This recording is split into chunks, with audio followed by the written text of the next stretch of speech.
On the 13th of July in the year 1954, a house painted in blue released its final breath of incense and grief, for within its walls lay the still body of Frida Kahlo. She was only 47, yet her days had been stretched by torment and folded into strange patterns of desire and defiance. Friends, lovers, and strangers gathered near her coffin, and some whispered that she had left behind not death, but a mirror, in which all who looked could see their own hidden suffering reflected.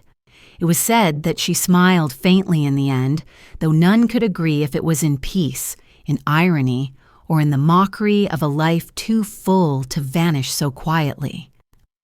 Thus begins our long remembering of her story, a tapestry of wounds and colors, where love burned as fiercely as illness, and where even despair was transformed into the strange brilliance of paint. Welcome, dear listener, to Timeless History Documents. Before we enter her shadowed world, I invite you to pause and share in the memory of this telling. Leave a trace of where and when you listen, for this story drifts across time and space like an unseen thread, binding distant souls. And if this journey nourishes your spirit, I ask that you support the channel with a simple gesture of subscription, that these voices of the past may continue to travel further and wider as seeds carried by the wind. In the village of Coyoacán, on the edge of Mexico City, the year was 1907, though Frida would later claim it as 1910, aligning her own birth with the year of revolution. Already the truth began to bend beneath the weight of symbol. Her cradle was not one of great wealth nor absolute poverty, but of fragile balance, where the garden outside the blue house gave color, while sickness pressed quietly upon her from within. At 6 years of age, a fever crept through her small body. It was polio, though she could not have known its name. She only knew the sudden weakness in her right leg, the pain that lingered like a secret companion, and the isolation of children who turned their games into cruelty. Her classmates mocked the thinness of her limb, the awkward gait that marked her apart.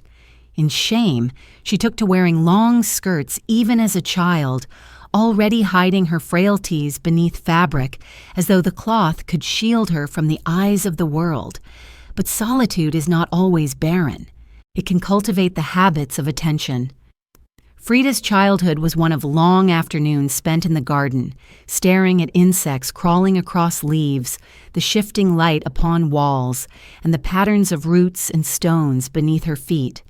The sense of bougainvillea and damp earth entered her senses, mingling with the sounds of her father's footsteps. Guillermo Kahlo, a photographer of German origin, was her stern yet devoted guide. He encouraged her to endure her exercises, walking and swimming, pushing her against weakness with the discipline of someone who knew the fragility of flesh. She adored him for this. Her mother, Matilde, was more distant, absorbed by household and faith, her warmth intermittent and fleeting, like the light of candles in the chapel. Frida grew closer to her father, learning from him not only the persistence of the body, but the art of observing the world with precision, the sharp eye of the photographer. Yet, even in these early years, there was a flicker of rebellion, an energy that illness could not extinguish. She would climb trees despite warnings, test the limits of her unsteady leg, play pranks with a mischievous smile, and argue with her teachers. She was not content to be contained, and her laughter, though sometimes rare, carried a boldness that startled those who expected only frailty. The polio left its trace. Yes, but it also carved into her a will to resist, a stubbornness that became the marrow of her life. Was this the first seed of her obsession with self, with the body as both battlefield and emblem? For already she knew her flesh was unlike others. Already she felt the distance between what is desired and what is possible. The years stretched forward, and the revolution echoed in streets not far from her home. The walls of the blue house heard distant shots, distant shouts, the rumbling of horses and the footsteps of soldiers. Frida watched, a child yet not entirely blind to the tumult, sensing in it a grand theater of destruction and rebirth. Mexico was being remade, though the child in the garden did not yet know how her own life would echo that pattern of shattering and renewal. Still, the spirit of rebellion seeped into her veins, just as deeply as any germ of disease. At school, she found herself both apart and within. Books and words became companions, and her curious mind absorbed stories of science, philosophy, and history. She admired heroes, she questioned rules, and she spoke with a boldness that unsettled teachers. Girls were not meant to argue so fiercely, yet Frida did. Her illness had given her solitude, and solitude had given her a voice. Did she already sense that the world was hostile to her kind of truth, and that only defiance could shield her?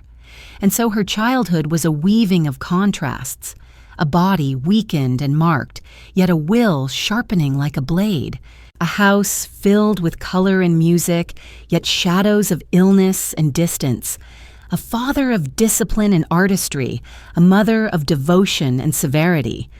From such threads, a strange tapestry began to form. In the evenings, when the light dimmed and shadows stretched long across the courtyard, she would sit quietly, listening to the hum of insects, the faint cry of street vendors, and the murmur of her own thoughts.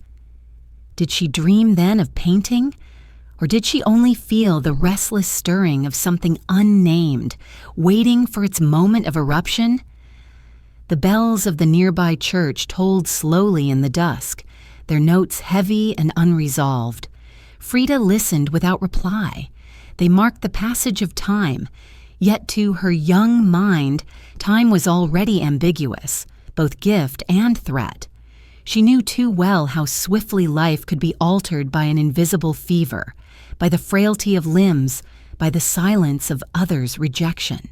Perhaps that is why she later insisted her birth belonged to the year of revolution, as though she could claim not only her own body, but the destiny of a nation as her mirror. The child who limped beneath the bougainvillea was already a figure of resistance, already carrying the seeds of obsession and fire that would one day blaze upon canvas.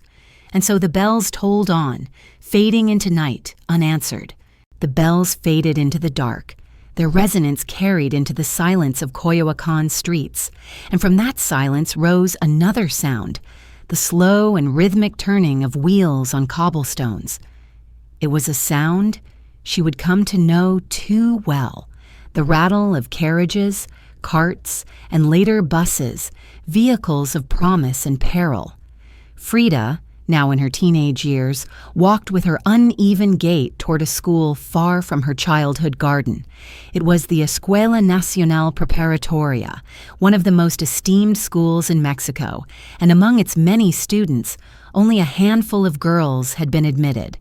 She was 15, sharp in wit, restless in mind, her leg still bearing the trace of childhood polio, but her spirit already burning with a determination to overcome.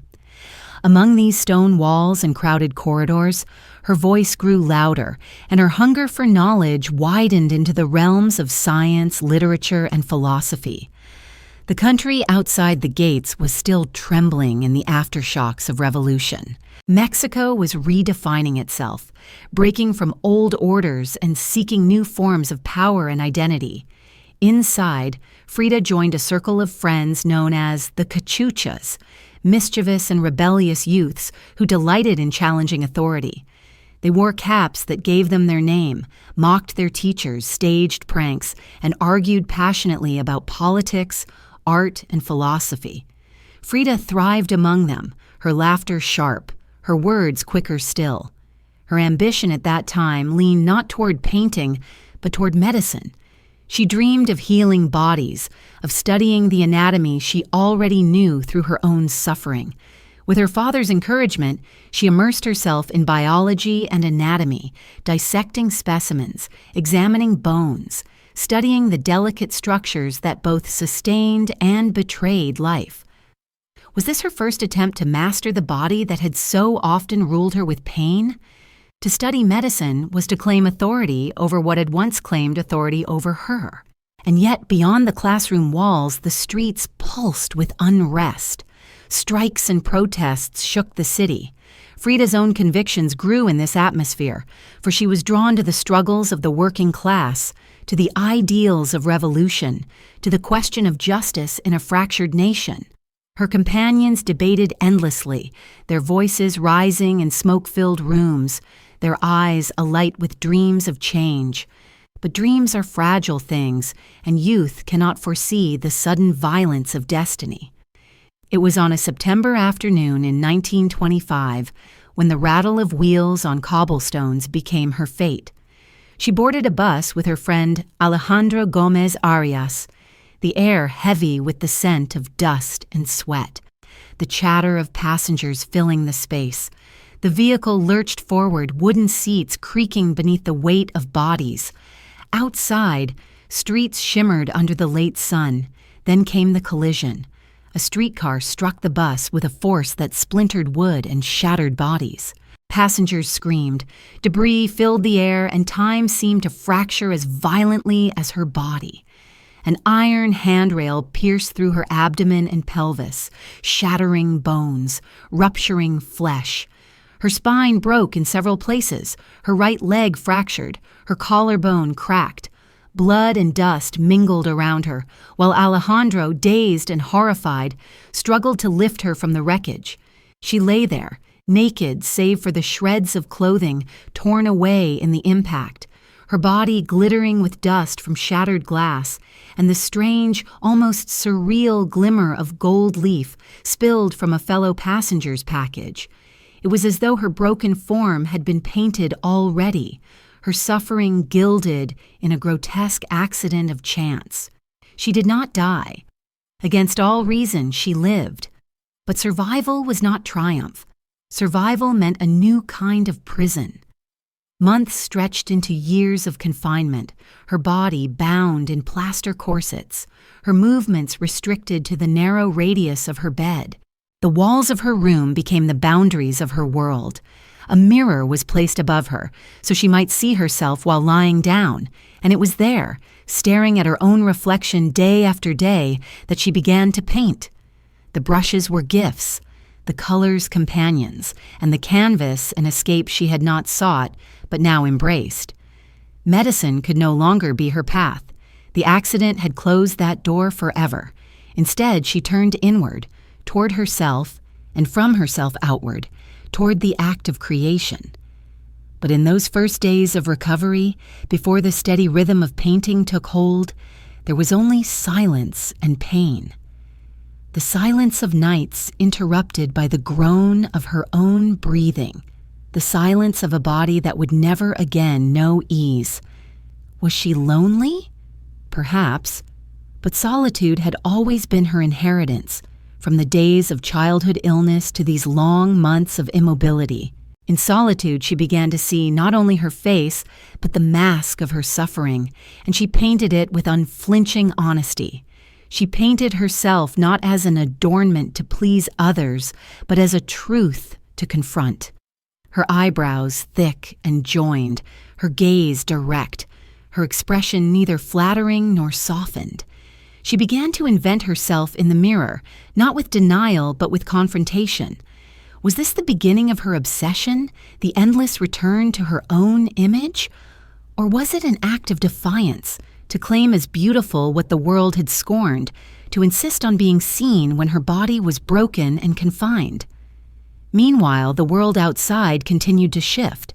Mexico was emerging into a new era, its art and politics entwined, its streets alive with murals that told the stories of workers, peasants, and revolutionaries. Frida, from her bed, could only watch from afar, yet she absorbed the spirit of her country as she absorbed the pain of her body.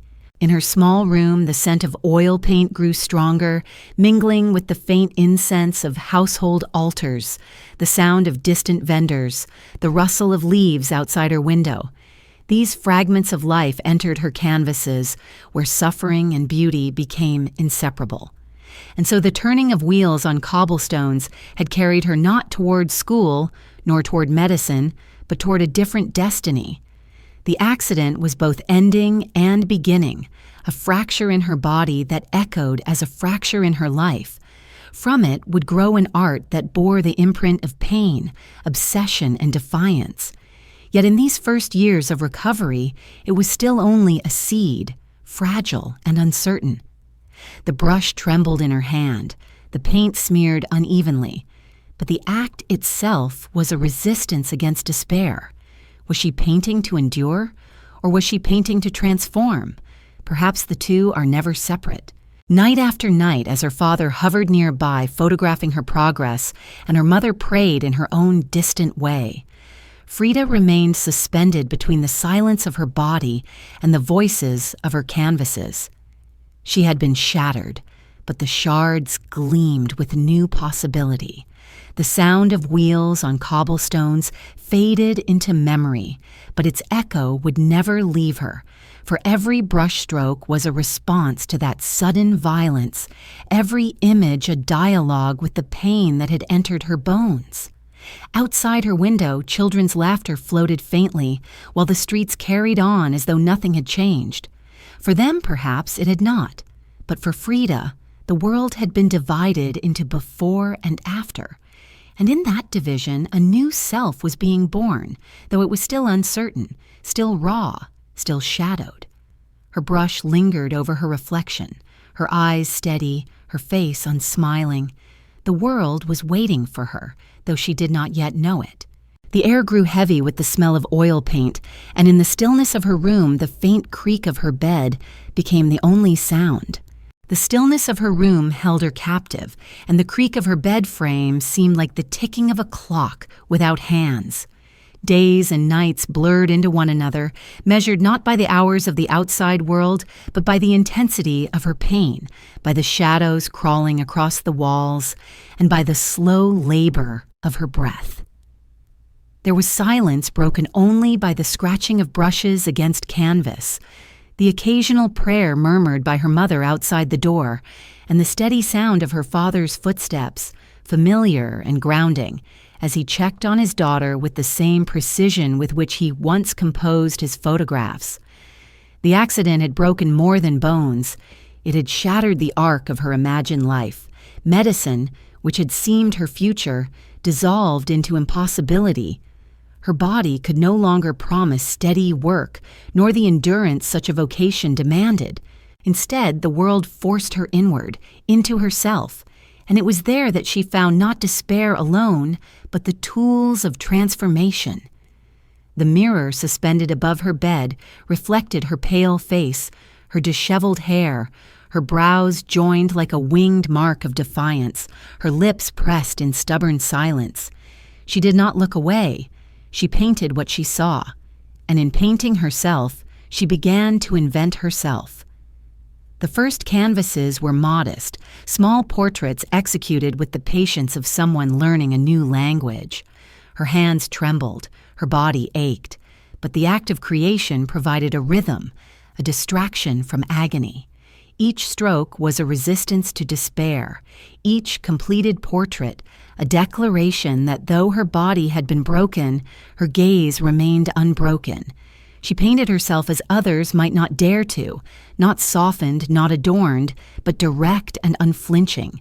She became both subject and object, painter and painted, as though her image might serve as proof that she existed, still present despite the silence of her confinement. And yet it was not only survival that stirred her. There was an obsession already forming, though she may not have recognized it as such. To turn again and again to her own image was not simply vanity, as some would later suggest, but a way of studying the shifting landscape of her identity. The mirror revealed her suffering, yes, but also her resilience, her defiance, and her strangeness. In a world that demanded women adorn themselves for others, she adorned herself with truth, even when truth was harsh. Did she seek to conquer her reflection or to reconcile with it? Perhaps both, perhaps neither. The question lingered like a shadow at the edge of her canvases. Outside her room, Mexico stirred with art and revolution. The walls of public buildings blossomed with murals, great epics painted by men who saw themselves as the architects of a new national identity. Diego Rivera, José Clemente Orozco, David Alfaro Siqueiros, these names filled the air with legend. Their murals told of workers and peasants, of struggle and solidarity, of a Mexico reborn from the violence of revolution. Frida, confined to her bed, could not walk among these grand frescoes, but she absorbed the atmosphere nonetheless. She heard the conversations carried to her bedside, the stories of art as weapon and dream, and she began to understand that her own small canvases were part of something larger. Though her scale was intimate, her vision no less belonged to the soul of her country. Her father, Guillermo, watched her carefully. He knew the fragility of health, for he too had suffered seizures that left him weakened. He guided her with patience, offering her encouragement, teaching her how to hold to discipline even in pain. In his photographs, Frida had once seen the sharp clarity of form, the balance of light and shadow. Now, in her paintings, she sought something similar, though more internal, more haunting. She was not yet the Frida who would astonish the world, but the path had begun, as though the accident had shattered one destiny only to reveal another beneath it. The seasons turned while she lay in her room, her body bound in plaster corsets, her spirit wandering beyond. The scent of flowers drifted in through open windows. The cries of vendors selling tamales and tortillas echoed down the street, and the chatter of neighbors reminded her of the life she could not yet join. She painted not only herself, but those around her, family, friends, small tokens of connection to the world beyond her bed. Each canvas was a doorway, each face a reminder that though she was confined, she was not entirely severed from life. And yet, in solitude, she also began to cultivate the deeper, stranger elements of her vision. Pain is not only physical, but also imaginative, and it reshapes how the world appears. For Frida, the mirror was not always a surface of clarity. Sometimes it became a portal, showing her not only what was, but what might be or what could never be. Her eyes stared back at her, but they belonged to someone else, someone who had survived death, someone marked by both loss and persistence. Was she herself, or was she a shadow remade in paint? In those years of recovery, her obsession with her own image grew not from narcissism, but from necessity. She was her most constant subject because she was her most constant companion. Others came and went, but she remained, unyielding in her bed, unrelenting in her gaze. The repetition deepened the mystery. How many versions of oneself can exist, and which one is true? Her portraits did not answer the question, they only multiplied it. Time passed, and slowly her body regained fragments of mobility. She stood with crutches. She walked with pain. She resumed some steps of ordinary life, though never free of suffering. But the accident had left its permanent trace. She would never again know ease, never again walk without pain. She carried metal and bone fused together within her, a fragile architecture that betrayed her with every movement. This was the condition of her existence, and she refused to deny it. Instead, she carried it into her art, where wounds became colors, scars became forms, and suffering became an unflinching presence. And so, from the stillness of her room, from the silence of her confinement, from the creak of her bed and the weight of her corsets, there emerged not despair alone, but an artist. The world had fractured her body, but in return, she would fracture the world's illusions, presenting not the polished beauty it desired, but the raw, unyielding truth of existence. At night, when the house fell quiet and only the hum of insects filled the dark, she lay beneath the mirror, staring at herself once more. Her eyes met her own, steady and unwavering. The brush rested at her side, its tip stained with colors that smelled faintly of earth and oil. Somewhere in the distance, a dog barked, and the echo faded into the silence of her room. She closed her eyes, and in her mind, images continued to form, images of herself, of her body, of her pain, of her resilience. They would not leave her. They would follow her all her life, demanding to be painted again and again. The sheets were stained with traces of paint, colors bleeding into fabric as though her very bed had become a canvas. The sheets were stained with traces of paint, colors bleeding into fabric as though her very bed had become a canvas. Out of that fragile bed, with its mirror suspended above and its smell of turpentine lingering in the air, the first true portraits of Frida Kahlo emerged. They were not grand in scale, nor did they pretend to address the world's sweeping questions. They were small, intimate, direct. They were windows into a body both confined and defiant, and above all, they were windows into herself. In the stillness of her recovery, she had turned the brush upon her own face, painting not for applause but for survival. And in that act, her reflection became her obsession, the mirror her companion, the portrait her language. One of her earliest self-portraits shows her in a velvet dress, the folds of the garment falling heavily around her face fixed in stern calm, her eyes unyielding. There is no attempt to flatter, no softness to soothe the viewer. The portrait stares back, direct and unapologetic, as if to demand recognition. Here I am, broken yet unbroken, wounded yet alive. The act of painting herself was not a vanity project. It was a declaration of existence, a refusal to vanish into silence. For someone whose body had been shattered, painting became a way to claim presence in a world that might have forgotten her. The isolation of recovery had given her time, but it had also carved solitude into her bones. Those long hours when her body would not obey her will, when her companions were brushes and pigments rather than friends or lovers, shaped the peculiar intimacy of her art. She painted herself because she was the one who remained. Others could not stay long in her room, but she stayed always, staring at her reflection, confronting it, questioning it. Was she painting herself to understand who she was, or to create who she wished to be? The answer slipped between the two, like shadows shifting in candlelight. Her father encouraged her.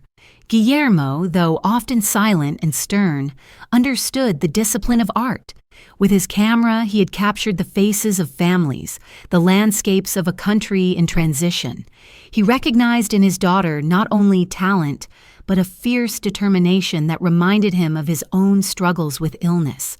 He gave her the tools she needed, the encouragement to continue, and perhaps more importantly, the silent acknowledgement that her path had changed forever.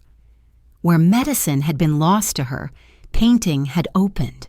Her mother, Matilde, more distant, more absorbed in religion and domestic duties, provided less direct support. Yet even her prayers, whispered outside the sick-room door, wove themselves into Frida's atmosphere. Frida, with her skeptical and rebellious spirit, would not embrace faith in the same way, but she could not entirely dismiss it either. Catholic imagery, saints and martyrs pierced with arrows, bleeding hearts aflame, would later find their way into her paintings, mingling with the folk traditions of Mexico and the vivid colors of her heritage. Pain and sanctity were never far apart in her imagination. Her first works reached beyond herself as well. She painted portraits of family, of friends, of those who sat by her bedside. But always her gaze returned inward. The mirror was the center of her world, and she refused to turn away. The brush became the needle that stitched together her fractured identity, even as it revealed the seams and scars. There is a raw honesty in these early works, an honesty too unsettling for polite society, which preferred its women soft and decorous. But Frida was not soft. She was sharp, she was unflinching, and in painting her pain, she transformed it into something that could not be ignored. And yet behind the images, there was a young woman still uncertain of her place. Mexico's art world was dominated by men, by the muralists who covered vast walls with their heroic visions. Frida, painting in her bedroom, seemed an outsider to that grandeur. Did she envy them? Did she long for the scale and recognition they commanded? Or did she sense even then that her strength lay elsewhere, in the small, intimate, and piercing gaze of the self-portrait? Perhaps she did not yet know, but the seed of her independence was already there, growing silently beneath the surface of her canvases. The days of her recovery were long, and time often blurred into a haze of pain and color. The smell of oil paints clung to her hair, to her bedding, even to her skin. When visitors came, they remarked on the strange atmosphere of her room, half sick room, half studio, filled with the contradiction of fragility and creation. At night, when the house grew quiet, the faint flicker of a candle cast shadows across her portraits, as if the painted Frida and the living Frida were keeping vigil together. The act of painting was also a rebellion against despair. Many who suffer might retreat into silence, but she forced herself into visibility. She turned her wounds into art, her isolation into a mirror. In this, there was already the outline of what she would become, not merely a painter, but a painter who could not separate her life from her art, who could not disguise her suffering behind the curtain of beauty, but instead made suffering itself the heart of beauty. She did not yet know Diego Rivera, though his name was already a presence in Mexico, his murals sprawling across the walls of public buildings, his figure looming in both admiration and controversy. Frida had once seen him working on a mural in her school, a vast figure painting vast scenes, while she was still a student full of youthful mischief. She had teased him then, a small figure mocking a giant, not knowing how entwined their lives would one day become. But for now, he remained at the edges of her world, a distant echo of the art scene that she had not yet entered. What she had entered was her own inner landscape, a terrain of pain and defiance that she mapped with her brushes. She was not yet recognized, not yet acclaimed, but the foundation of her voice had been laid. From her bed, from her mirror, from her small canvases, she had begun to speak in a language that was wholly her own. And so, in the quiet hours of her recovery, she created a world both confined and infinite. The smell of oil paint grew thick in her room, clinging to her pillows, her blankets, the very air she breathed. Outside, the streets of Coyoacán bustled with vendors, children, and the pulse of ordinary life. But inside, a different life was forming, one that would soon step out of the shadows and into the tumult of the world beyond her walls. The sheets, still stained with pigment, bore witness to her persistence, and beneath them, her body still ached with the memory of shattered bones, her flesh still marked by scars. Yet in her hands the brush trembled less with each passing day. The portraits grew more assured, more daring, more alive. She had turned her sick room into a studio, her confinement into creation, her suffering into art. The smell of oil paints clung still, faint and persistent, as the evening breeze carried it into the garden outside. The smell of oil paints clung still, faint and persistent, as the evening breeze carried it into the garden outside. That same fragrance, half earthy and half metallic, followed her in the years that led her slowly out of the confines of her sick room and into the larger world of art.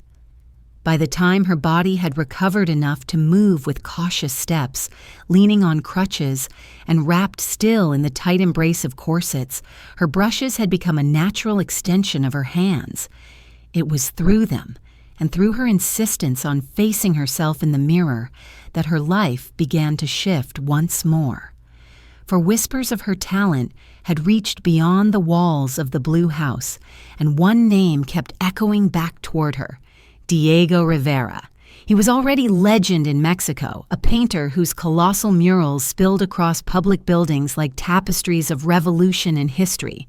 He was large in every sense, large in body, large in appetite, large in his visions and in his flaws.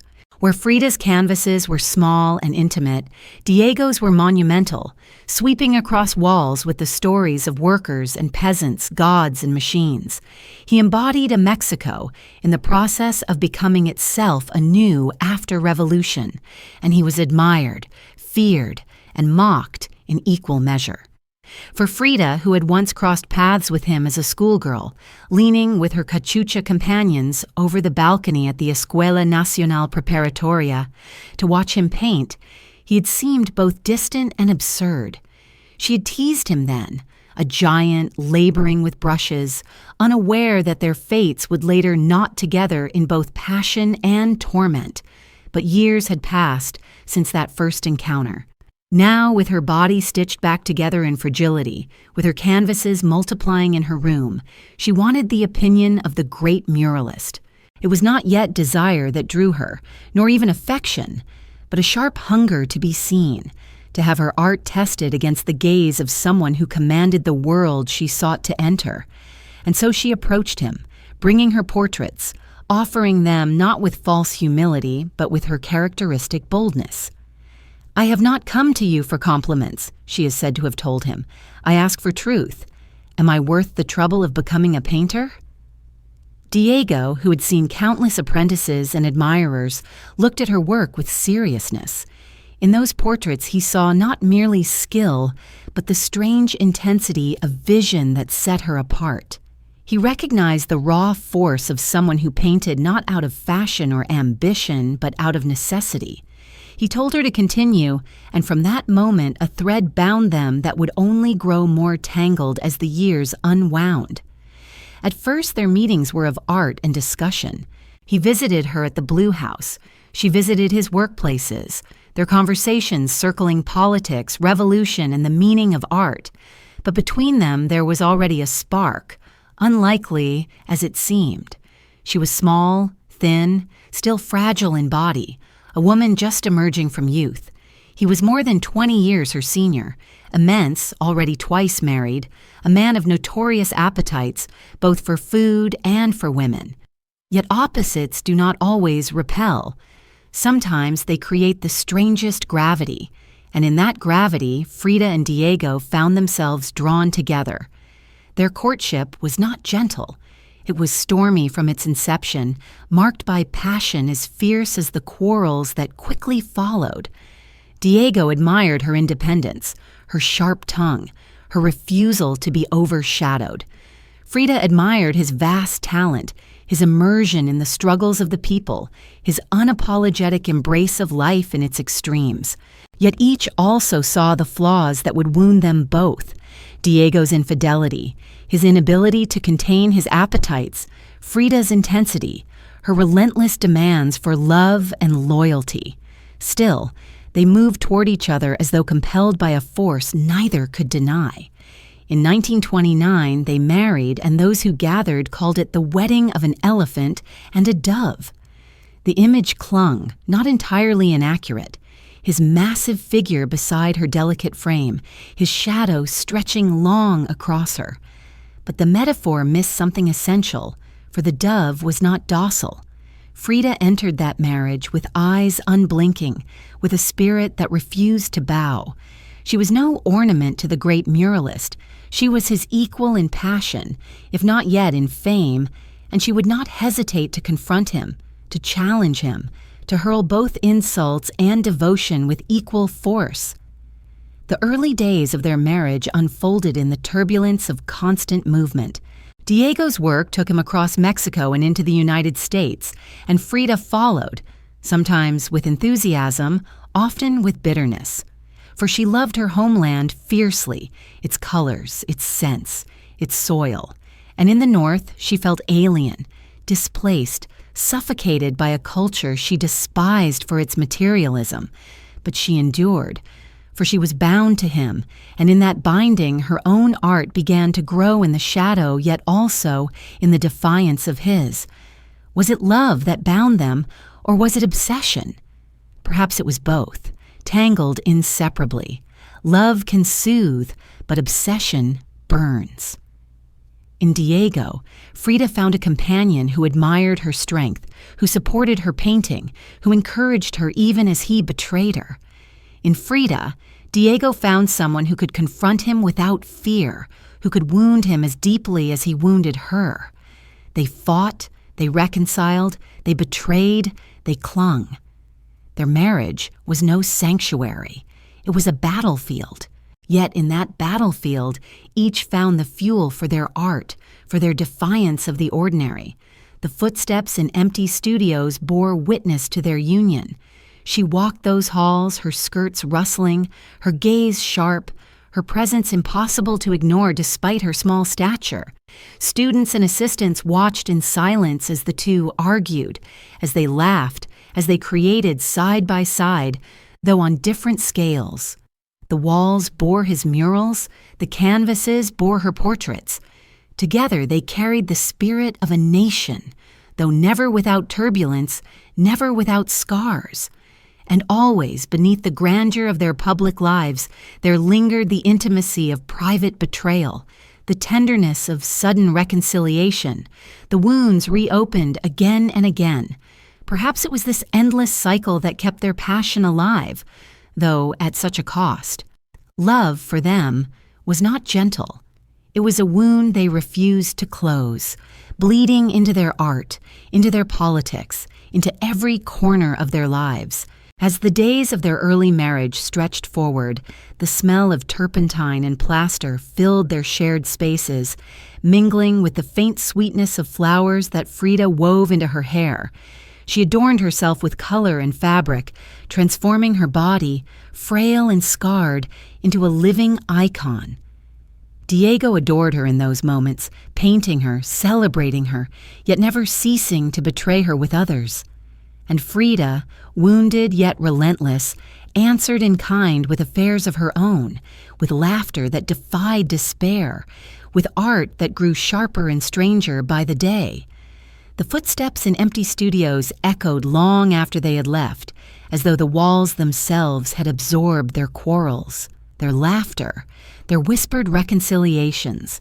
And in those footsteps lay the rhythm of their union, irregular, stormy, yet impossible to silence. The footsteps in empty studios echoed long after they had gone, fading into silence that held the memory of quarrels and reconciliations alike. Those steps carried them toward a new chapter, the binding of their lives in the ceremony of marriage. It was 1929, and the joining of Frida Kahlo and Diego Rivera drew both astonishment and disapproval. Families muttered, friends whispered, strangers gossiped. She was 22, he more than 40, twice married already, with a reputation for infidelity as vast as his murals. Yet she entered the union with eyes wide open, refusing illusions, determined to walk alongside him not as ornament but as equal, though the world around them insisted on calling her a dove married to an elephant. The wedding itself was no fairy tale. There was no glittering hall, no extravagant display. Instead, there was the sharp scent of aguardiente, the heavy folds of her Tehuana dress, the solemn faces of family who doubted the match, and the booming laughter of Diego, too immense to be contained by ceremony. Frida's mother looked on with cool disapproval, calling him too old, too fat, too unfaithful, while Guillermo, her father, acknowledged the union more quietly, respecting perhaps Diego's stature as an artist, or perhaps resigned to the stubborn will of his daughter. Frida herself, never one for docility, carried both pride and defiance into that day. She did not see herself diminished. She saw herself stepping into a storm she had chosen, her heart beating with certainty even as others foresaw ruin. Marriage, however, does not wait for consent from the world. It begins in the intimacy of two lives, and soon enough the storm revealed itself. Diego could no more restrain his desires than he could paint small canvases. Women drifted into his orbit as they always had, and Frida, who had suffered betrayal already in the quiet cruelties of childhood and illness, now suffered betrayal in love. She endured not in silence but in fury, confronting him, raging against him, leaving and returning, her devotion as fierce as her anger. Their home became both sanctuary and battlefield, each room echoing with quarrels, laughter, embraces, and wounds. Yet it was also in these years that Frida's identity as an artist grew sharper.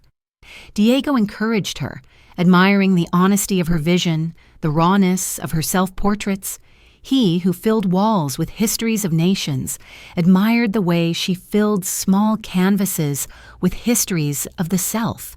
He recognized that her art was no derivative echo of his, but something altogether different, intimate, unflinching, rooted in pain, and yet flowering in color. He supported her work even as he wounded her heart, and she, in turn, fed on the turbulence of their bond, transforming her anguish into paintings that revealed more than any confession could. The storm of betrayal and passion that marked their marriage was not an accident. It was the rhythm they chose. Perhaps unconsciously, perhaps because each needed the other in ways that only conflict could sustain. Diego needed her defiance, her refusal to be silent, her ability to wound him as deeply as his betrayals wounded her. Frida needed his vast presence, his admiration, his encouragement, even as she despised his unfaithfulness. Love for them was not gentle. It was a wound kept open, bleeding into their art and their lives. And beneath this storm lay the question of obsession. Was Frida obsessed with Diego, with his towering figure, his fame, his charisma? Or was she obsessed with love itself, with the act of giving herself completely, even when it left her in pieces? Her letters from these years reveal both tenderness and fury, devotion and despair. She called him her frog, her toad, her Diego, her universe. She cursed him. She adored him. She returned to him again and again. Obsession does not release its grip easily, and for Frida, love became both salvation and curse. Their union was also a union of politics and art. Together they stood for communism, for the struggles of workers, for the ideals of revolution. Their home became a gathering place for intellectuals, revolutionaries, and artists.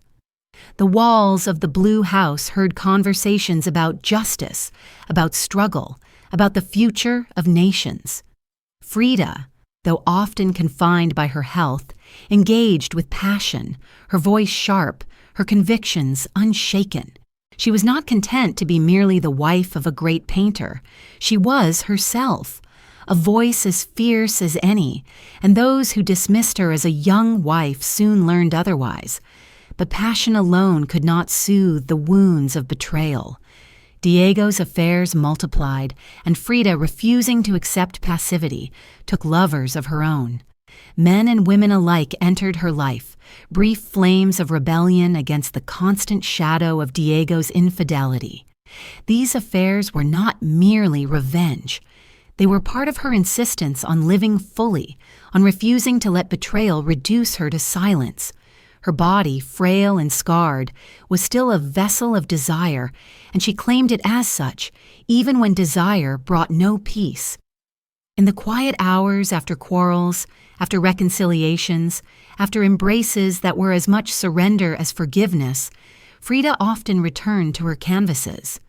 The brush became the confidant of what could not be spoken, the vessel of her contradictions. She painted herself with Diego's image inscribed on her forehead. She painted their love as both chain and lifeline. She painted the wound of betrayal in symbols that pierced the heart. Her art was never detached from her life. It was the very fabric of her existence, torn and rewoven again and again. The rustle of her wedding garments folded away in trunks lingered in memory, as though the ceremony itself had been but a prelude to the real marriage, the daily storms, the endless cycle of devotion and betrayal. Frida wore Tijuana dresses, adorned herself with flowers and jewelry, transforming her wounded body into a vision of defiance and beauty. Diego adored this vision, painting her, celebrating her, even as he betrayed her. And Frida, both wounded and exalted, lived within this paradox, unable to leave, unwilling to surrender. Their marriage in those first years was a crucible, shaping both their lives and their art. It was not gentle, it was not peaceful, but it was alive, burning with an intensity that left no space for indifference. They were bound together by a force greater than either could resist, a force that destroyed as much as it created.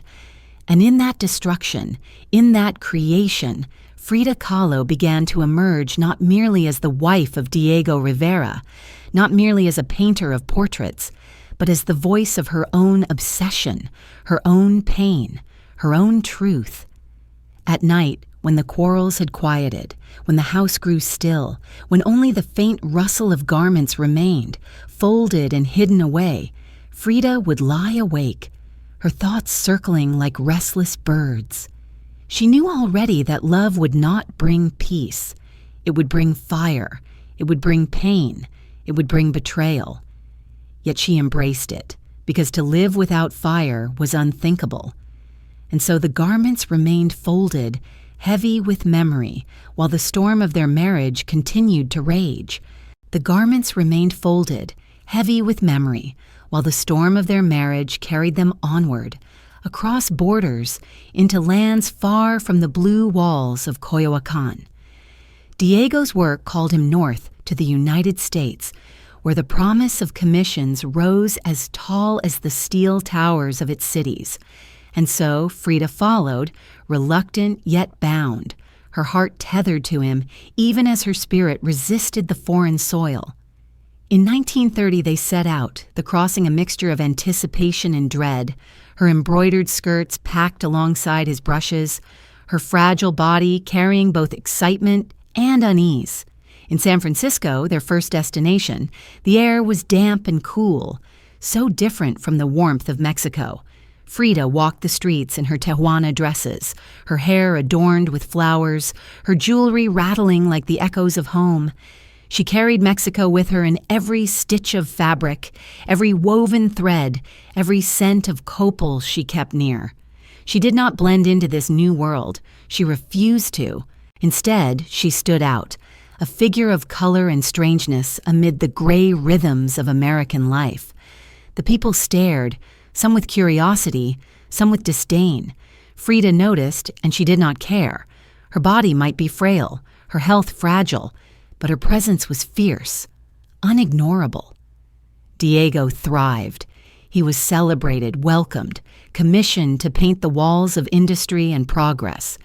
In Detroit, in New York, his murals spread like rivers of pigment, telling stories of machines and workers, of the power of humanity and its creations. He moved easily through the world of wealthy patrons, shaking hands, laughing loudly, devouring feasts, and taking lovers as always. Frida accompanied him, but she did not thrive. The world of industrial America repelled her. She found its wealth obscene, its luxury tasteless, its obsession with machines cold and lifeless. She longed for the colors of Mexico, for the music of the streets, for the earth beneath her feet. Here, surrounded by steel and smoke, she felt suffocated, exiled. Her health worsened in these years. Miscarriages tore through her body, leaving her in hospital beds once again, surrounded by white walls and the sharp smell of disinfectant. The loss of children she could not bear pierced her deeply, reviving the wound of her broken body, reminding her again and again of the price she had paid in that long-ago bus accident.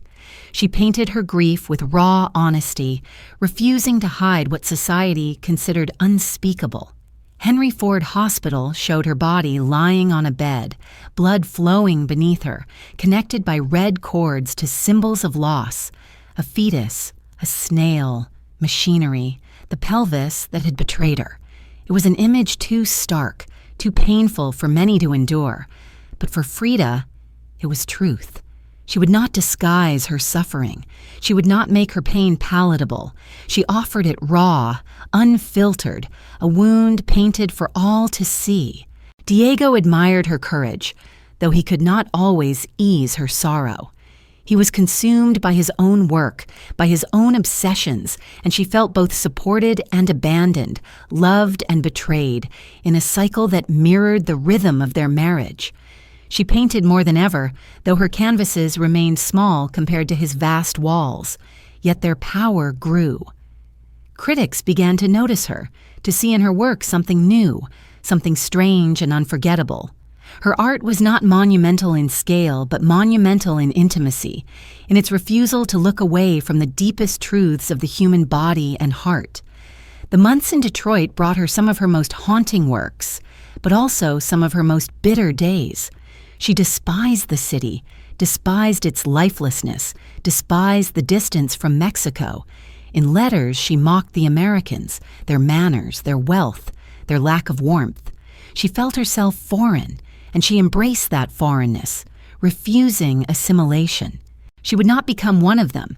She would remain Frida, Mexican to her marrow, even if it meant loneliness. When they moved to New York, the sense of exile deepened.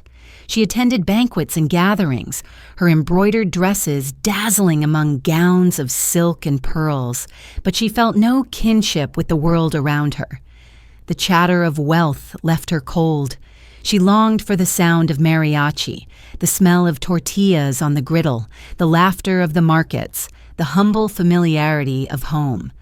She smiled, she posed, but within she carried bitterness, a sharp ache for the soil that had birthed her. Yet even in exile, her art flourished. She painted portraits, self-portraits, visions that blended her own suffering with the symbols of Mexico she carried within her.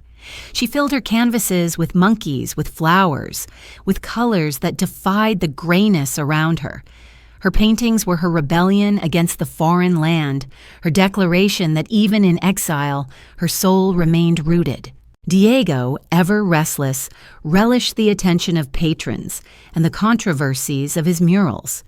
In New York, his Man at the Crossroads caused scandal when he included the figure of Lenin, and he was forced to destroy the work. Frida, ever loyal to her own convictions, supported him.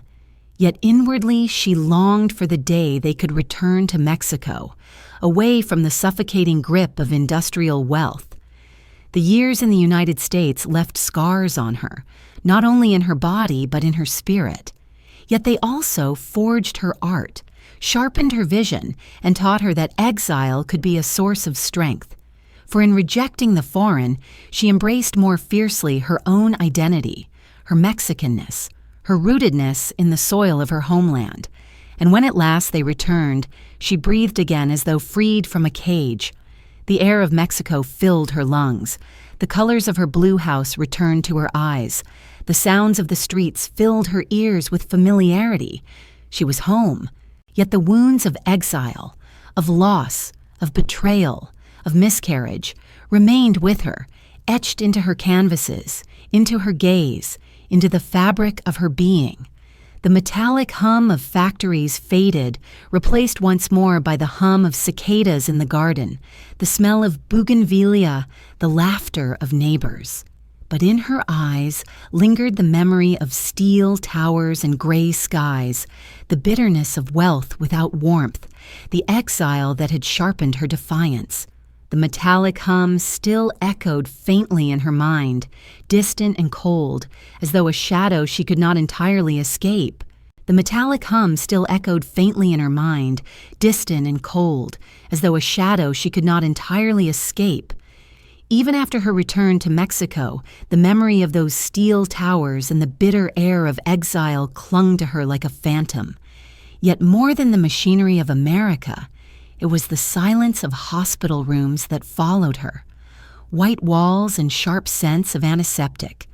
Corridors filled with footsteps too quick to carry comfort.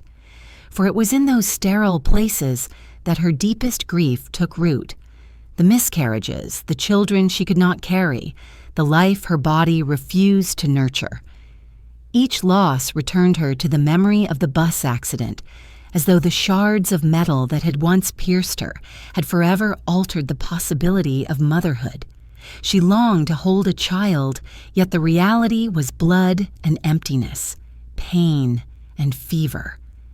The doctors came and went, speaking in voices she did not trust, offering advice she did not believe.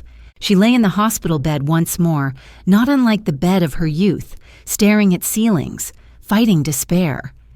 But this time the sorrow was different.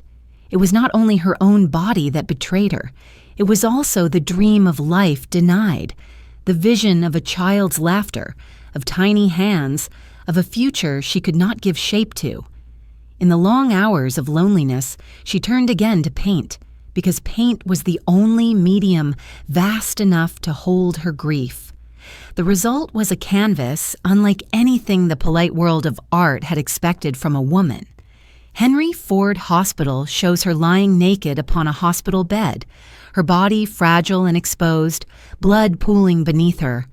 Around her float 6 objects, tethered to her body by red cords like umbilical strings: a male fetus, a snail, a mechanical device, a flower, a pelvis, and a model of her spine. Each one a symbol of loss, of her broken body, of the strangeness of creation denied. The painting is unflinching, grotesque to some, unbearable to others. But to Frida, it was truth. The truth of her sorrow, her body as battlefield, her identity stitched to suffering. In this canvas she declared again what she had begun years before. She would not soften reality. She would not hide pain behind beauty. She would not flinch. She would paint what others feared to see. And in that refusal, she transformed pain into something beyond confession. She made it universal. Who has not known loss? Who has not felt the betrayal of the body? Who has not imagined futures denied? She placed her own suffering into the world, not to beg sympathy, but to force recognition. Diego, for his part, supported her painting, even as he could not heal her grief. He loved her, in his way, but his attention was divided, his fidelity scattered. While she lay in bed bleeding, he painted walls with vast scenes of workers and machines. While she poured her grief into small canvases, he spread his across entire buildings. Their love remained, their passion burned, but the chasm between them grew wider with each betrayal, each absence, each wound. Still, she returned to him, bound by obsession, bound by a need as much destructive as sustaining. The miscarriages marked her deeply, but they also deepened her art. From them came not silence but vision, paintings that merged the personal with the symbolic, that blended her broken body with the imagery of Mexico, of folklore, of Catholic martyrs, and Aztec goddesses. Her grief was not solitary. She transformed it into myth. Her paintings became altars to loss, shrines to pain, offerings to the gods of fertility and death alike. Yet in daily life, the wound remained open. Friends who visited her in those years spoke of her sharp wit, her laughter, her charm, but also of the shadow in her eyes, the sudden silences, the bitterness that lingered beneath her jokes.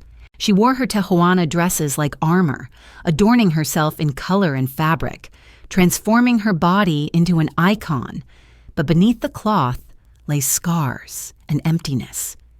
Did she feel herself incomplete without children, or did she redefine herself in defiance of that expectation? Perhaps both.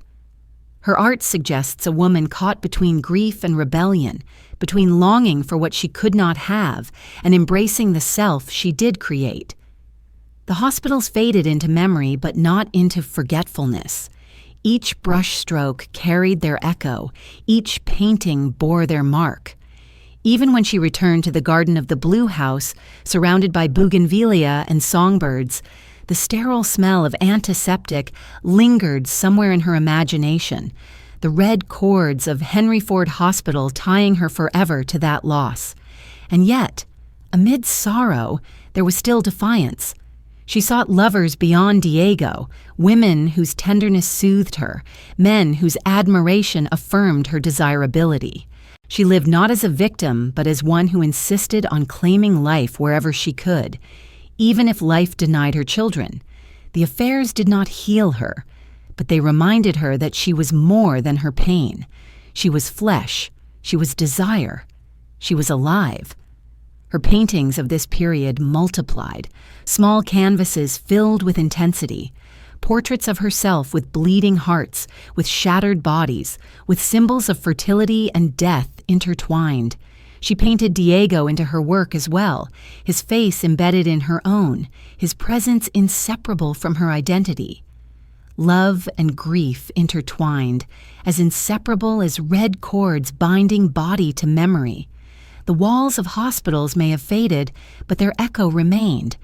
In the quiet of her studio, as she ground pigments, as she dipped brushes, as she stared into the mirror once more, the memory of white sheets stained red returned again and again. Her grief became not a chapter, but a theme, repeating, haunting, demanding expression. And through expression, she transformed despair into art. The hospital walls dissolved into canvas, their sterility replaced by the vividness of paint, their silence broken by the intensity of her images. Yet the loss remained unresolved, lingering, echoing, haunting. She would never be free of it, just as she was never free of pain. But she did not seek freedom. She sought transformation. And so she painted, surrounded by the smell of oil, the sound of distant laughter, the flutter of birds in the garden. She painted herself not as a mother, but as a wounded figure, adorned in colors, gazing unflinchingly at the viewer, daring them to look away. Few could, for in her grief she had discovered her power.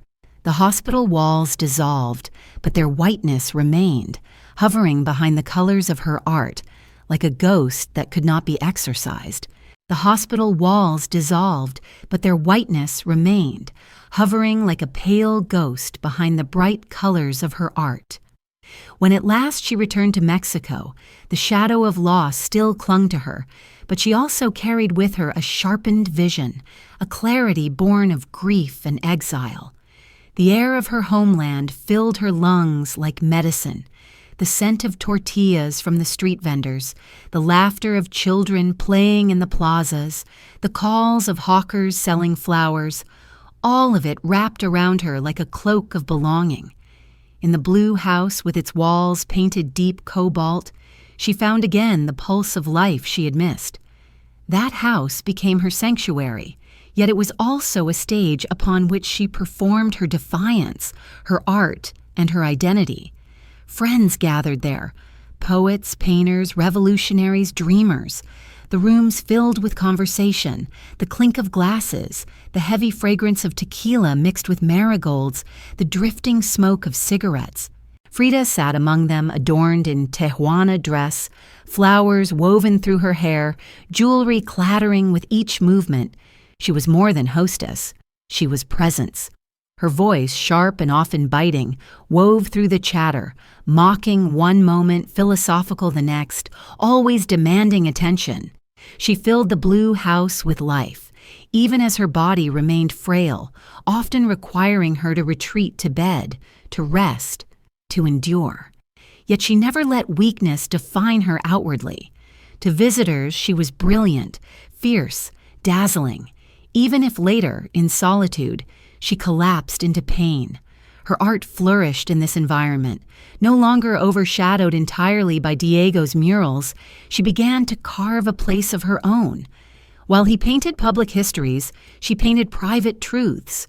She turned her gaze inward still, producing self-portraits where monkeys nestled against her shoulders, where vines entangled her body, where symbols of Mexico, earth, animals, flowers, merged with her own identity. These were not merely portraits. They were declarations that her body and her culture were inseparable, that her pain and her homeland were fused. Each brushstroke bound her to Mexico's earth, its traditions, its mythology. And yet, even as she embraced her roots, the wounds of her marriage deepened. Diego's infidelities continued, wounding her again and again. Frida responded in kind, seeking lovers among both men and women. Her affairs were not only revenge, but assertion. She would not be confined to the role of betrayed wife. She claimed her desire, her independence, her agency, even if each affair left its own complications, its own disappointments. The Blue House became a place of passion as well as pain, whispers of scandal mixing with laughter, secrets lingering in corners long after the guests departed. In the midst of this, her politics grew fiercer. She declared herself a communist, her sympathies always with the oppressed, the workers, the poor. Her art, though personal, carried these convictions in its imagery, roots clinging to earth, figures bound and unbound, faces unadorned with false comfort. She and Diego opened their home to exiles, to fellow travelers of the left, to those whose voices had been silenced elsewhere. Among them was Leon Trotsky, the Russian revolutionary whose presence in the Blue House brought with it both political tension and personal entanglement. But that belongs to another moment. For now, what mattered was that the Blue House had become more than a home. It was a crossroads of art and revolution, of passion and ideology, of intimacy and history. For Frida herself, it was both sanctuary and cage. Within its walls, she was surrounded by familiar colors, by family, by the roots of her past.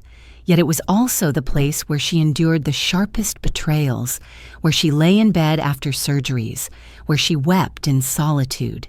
The Blue House was as contradictory as she was, vibrant and shadowed, joyous and sorrowful, filled with laughter and haunted by silence. Her paintings from these years reflect this duality. In some, she appears adorned, regal, surrounded by symbols of life, flowers, animals, lush foliage. In others, she reveals her wounds, her spine as a broken column, her body pierced, her heart bleeding. Each painting is both mask and revelation, both performance and confession. She was aware of her role, of the image she created.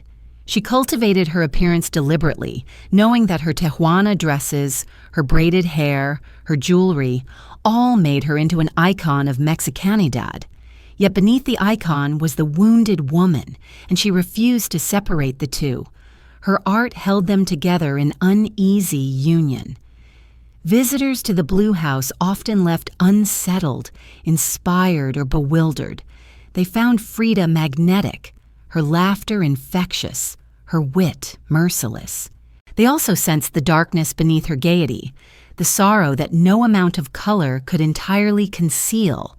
She was both light and shadow, and she offered both to those who entered her space. For some, she was muse. For others, she was enigma. For herself, she was simply surviving, painting, laughing, and enduring. The garden outside bloomed, its bougainvillea heavy with blossoms, its pathways alive with insects and birds. Frida often sat there sketching, smoking, talking with friends. Yet even in the midst of this beauty, there were moments when her face grew distant, her eyes clouded. The hospital corridor still lingered in her memory, the losses she had endured pressed close. The Blue House could not erase them. It could only offer contrast, color against white, life against sterility. And so the Blue House became the stage upon which Frida Kahlo performed her defiance and her despair, her joy and her sorrow. It was sanctuary because it gave her color, community, and roots. It was cage because it also held her pain, her betrayals, her confinement. But she embraced both. She lived in contradictions, and she painted them too. As evening fell and guests departed, their laughter fading down the street, the house returned to quiet. Frida remained, sometimes alone, sometimes with Diego, sometimes with silence itself. She listened to the cicadas in the garden, to the faint rustle of leaves, to the distant hum of the city. In that quiet, her mind returned to images, to symbols, to visions that demanded paint. And once more she set brush to canvas, merging life and art, sanctuary and cage, into a single vision. The laughter of friends lingered faintly in the air, fading into silence at dusk, leaving her with her canvases and her thoughts. The laughter of friends lingered faintly in the air, fading into silence at dusk, leaving her with her canvases and her thoughts. That silence was never empty. It was filled with the weight of unsaid things, with the ache of Diego's betrayals, with the pulse of her own desires that refused to be silenced. In that quiet, Frida often sought what Diego could not give her: tenderness unbroken by infidelity, companionship without shadows, the reassurance of being wanted not as an ornament, but as a being whole in her brokenness. Thus began the weaving of her own affairs, with men whose admiration soothed her pride, and with women whose softness offered a refuge from the storm of her marriage. These affairs were not secrets carefully hidden. They were whispers that turned to rumors, known and sometimes flaunted, for Frida refused to conceal herself. She lived her contradictions openly, even defiantly.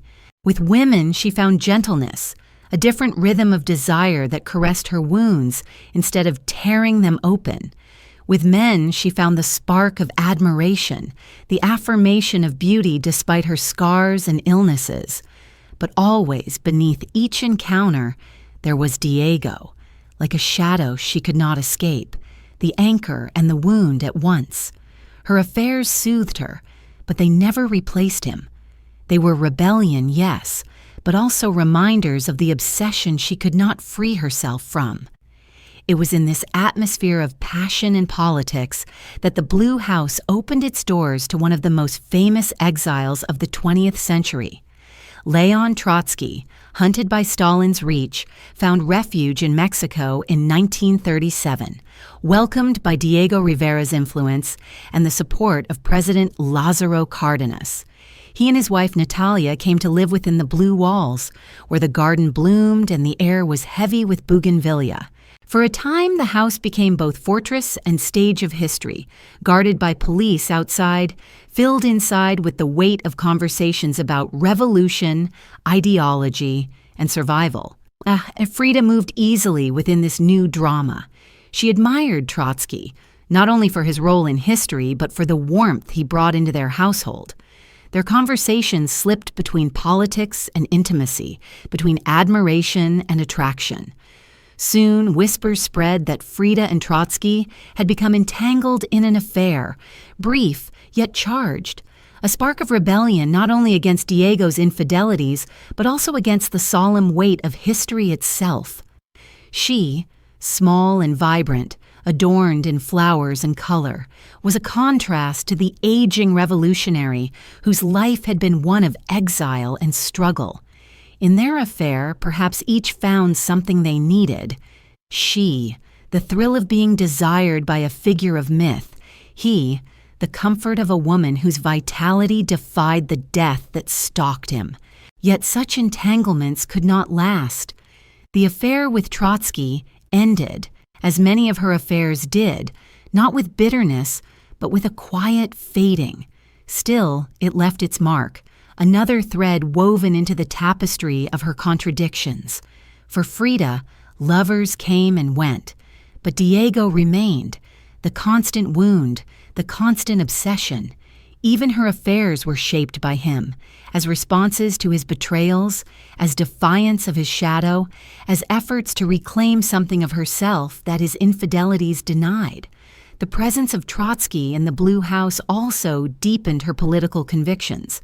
Conversations around the dinner table, beneath the dim glow of lamps, carried the weight of ideology and destiny. Trotsky spoke of revolution betrayed, of exiles hunted, of hope crushed and renewed. Frida listened, her eyes sharp, her tongue quick to argue, her heart aligned with the struggles of the oppressed. She was no mere hostess. She was a participant, a voice, a force. Politics for her was not theory. It was life. It was the cry of workers in the streets, the poverty she had witnessed in Mexico, the betrayals she herself endured in love, all of it intertwined in her art, her politics, her very identity. Her paintings of this period reflect the intensity of these intersections. She painted herself with symbols of Mexico, with icons of revolution, with the intimacy of her own wounds. In some, her gaze is steady, challenging, unflinching. In others, her body is pierced, bleeding, broken, yet still adorned in color. Each canvas was both personal and political, both confession and manifesto. She made no separation between her own suffering and the suffering of her people, between her own obsessions and the obsessions of history. All were part of the same fabric, all painted with the same brush, dipped in both blood and pigment. Yet even as she engaged in affairs, in politics, in art, the wound of Diego remained.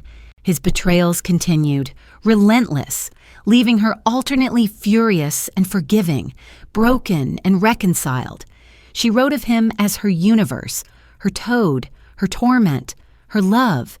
She painted him into her works, sometimes as a child cradled in her arms, sometimes as a figure inscribed upon her forehead, inseparable from her identity. He was her obsession, her mirror, her wound. Her lovers soothed her, but they could not replace him. Her politics inspired her, but they did not heal her. Only painting allowed her to contain the contradictions, to transform them into images that revealed the raw truth of her existence. The shadow of soldiers outside the gates of the Blue House reminded her that history was never far. Trotsky would later fall to Stalin's assassins, murdered in another house in Coyoacan, his skull pierced by an ice axe. The echo of that violence lingered in her home long after his departure, as though history itself had brushed against her walls, leaving a mark she could not erase. Frida's life, already filled with personal pain, was now intertwined with the great tragedies of her century. And yet, amid politics and betrayal, amid affairs and grief, she continued to live with intensity. She drank deeply. She laughed loudly. She swore freely. She loved fiercely. Her body betrayed her. Her husband betrayed her. But she refused to betray herself. She adorned herself with flowers. She painted herself with blood. She lived each day as though defiance were the only cure for despair. As the soldiers' boots faded from the street outside, their echoes remained in her ears, a reminder that love and politics, art and betrayal were inseparable in her life. The echoes of soldiers' boots faded from the street outside, leaving behind only the hush of night and the restless sound of her own breathing. Yet in truth, there was no quiet within Frida, for her body itself had become a battlefield of endless echoes. Illness and injury returned to her again and again, like unwelcome guests who would not leave. Surgeries multiplied, each one promising relief and each one delivering only more scars. Her spine, fractured so long ago in the bus accident, refused to heal. Her right leg, weakened first by childhood polio and then by accident, grew more fragile with each passing year. Doctors spoke of treatments, of corrections, of possibilities, but their hands left her body stitched and braced, confined in plaster corsets and leather straps. The hospital corridors, once endured in foreign lands, became familiar once more in Mexico. In those sterile rooms she lay again, staring at ceilings, her body pierced, her skin marked by incisions. Pain became her constant companion, a rhythm that shaped her days and nights. Yet even there, in hospital beds, her defiance did not vanish. She painted whenever she could, demanding brushes and canvas, even as nurses shook their heads in disbelief. She sketched from her bed, drew on sheets, on scraps of paper, on anything that could carry the marks of her persistence. To stop was unthinkable. If she could not move freely, she would paint. If she could not walk without agony, she would paint. Her art was no longer only expression, it was survival, an anchor holding her against despair. The cycle of illness and surgery deepened her obsession with the body as subject. She painted herself again and again, sometimes adorned in flowers, sometimes pierced with nails, sometimes bound in medical corsets. In one of her most haunting works, The Broken Column, she portrayed herself split open, her spine replaced by a shattered ionic column, her body pierced with nails, tears falling from her eyes. Yet even in that image of agony, she gazed directly outward, unflinching, daring the viewer to witness her suffering. The painting was both confession and confrontation, an image of vulnerability transformed into defiance. Her friends who visited her in those years often remarked on the contradiction. In one moment, she would lie silent, pale, her face drawn tight with pain. In the next, she would laugh suddenly, curse her fate with sharp words, drink tequila in defiance of doctors' orders, and sing with a voice that filled the room. Her body might falter, but her spirit flared in unpredictable bursts, unwilling to surrender. Some thought she exaggerated, performing her resilience as much as living it. But for Frida, performance and truth were inseparable. To adorn herself in flowers while in pain was not denial, it was rebellion. To laugh while in agony was not falsehood, it was survival.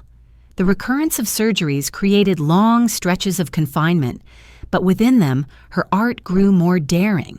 She painted miscarriages, betrayals, political convictions, her own broken body, all woven together in visions both surreal and intimate. She refused to paint the world as pleasant or simple. Instead, she painted it as fractured, complex, painful, and alive. Her canvases unsettled viewers, disturbed them, forced them to confront what they preferred to ignore. This was her gift and her curse, to reveal too much truth for comfort. Diego remained near her, though not always faithful. He admired her defiance, her paintings, her strength, yet continued his affairs as though they were inevitable. Frida, furious yet bound, responded with her own affairs, but the cycle never broke. They quarreled, reconciled, parted, returned. To outsiders, their marriage seemed untenable, a constant storm. But for Frida and Diego, the storm was life itself, the rhythm they could not abandon. Perhaps without it, neither could have created as they did. As her health declined, her appearance grew ever more deliberate. She painted her face with bold brows, red lips, flowers, and ribbons adorning her hair. She wore layers of jewelry, heavy necklaces, embroidered skirts, shawls of vibrant color. She transformed her frail body into spectacle, a living artwork that disguised and revealed at once. Visitors to her home often marveled at her radiance, forgetting for a moment the crutches leaning nearby, the corsets hidden beneath fabric, the pain behind her eyes. She cultivated the image carefully, knowing it was both mask and truth, both armor and confession.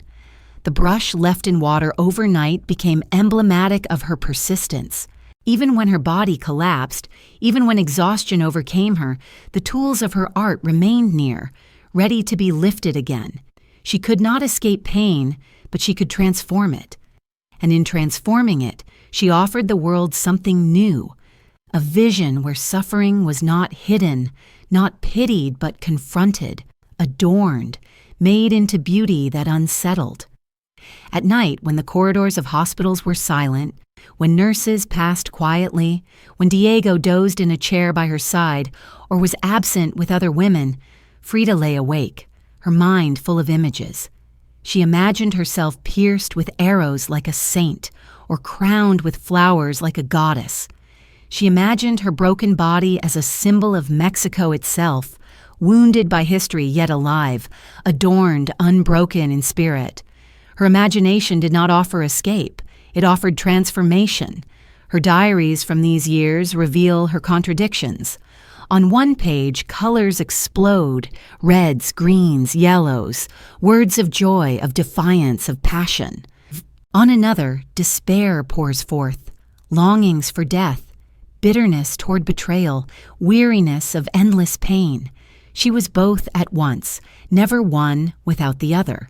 To reduce her to victim would be false. To reduce her to icon would be false as well. She was both, always both, and her art held that paradox in every line, every color, every image. The brush resting in water overnight was still there in the morning, waiting for her hand. She lifted it again, again, as though repetition itself were defiance, as though each stroke declared, I endure, I persist, I create. The cycle of illness might confine her, but it could not silence her. And so she painted, and so she lived. The water in the jar grew cloudy, faintly tinged with pigment, as though even stillness carried the memory of color. The water in the jar grew cloudy, faintly tinged with pigment, as though even stillness carried the memory of color. But in Frida's life, it was not only color that left its trace in water, it was also bitterness, betrayal, wounds invisible to the eye yet deeper than any broken bone. Of all the betrayals she endured at Diego's hands, one cut her most sharply, because it did not come from a stranger, nor from one of the countless women whose faces blurred together in the gossip of Mexico City. It came from within her own blood, from her sister Cristina, who stepped into Diego's embrace and left Frida shattered in a way even the bus accident had not. It was in the early 1930s, when her health already faltered, when miscarriages and surgeries had weakened her body, when her paintings had begun to whisper her obsessions into the world. She discovered, or perhaps already suspected, the affair between Diego and Cristina. The news fell not like thunder, but like a quiet knife, slicing through the fabric of her trust.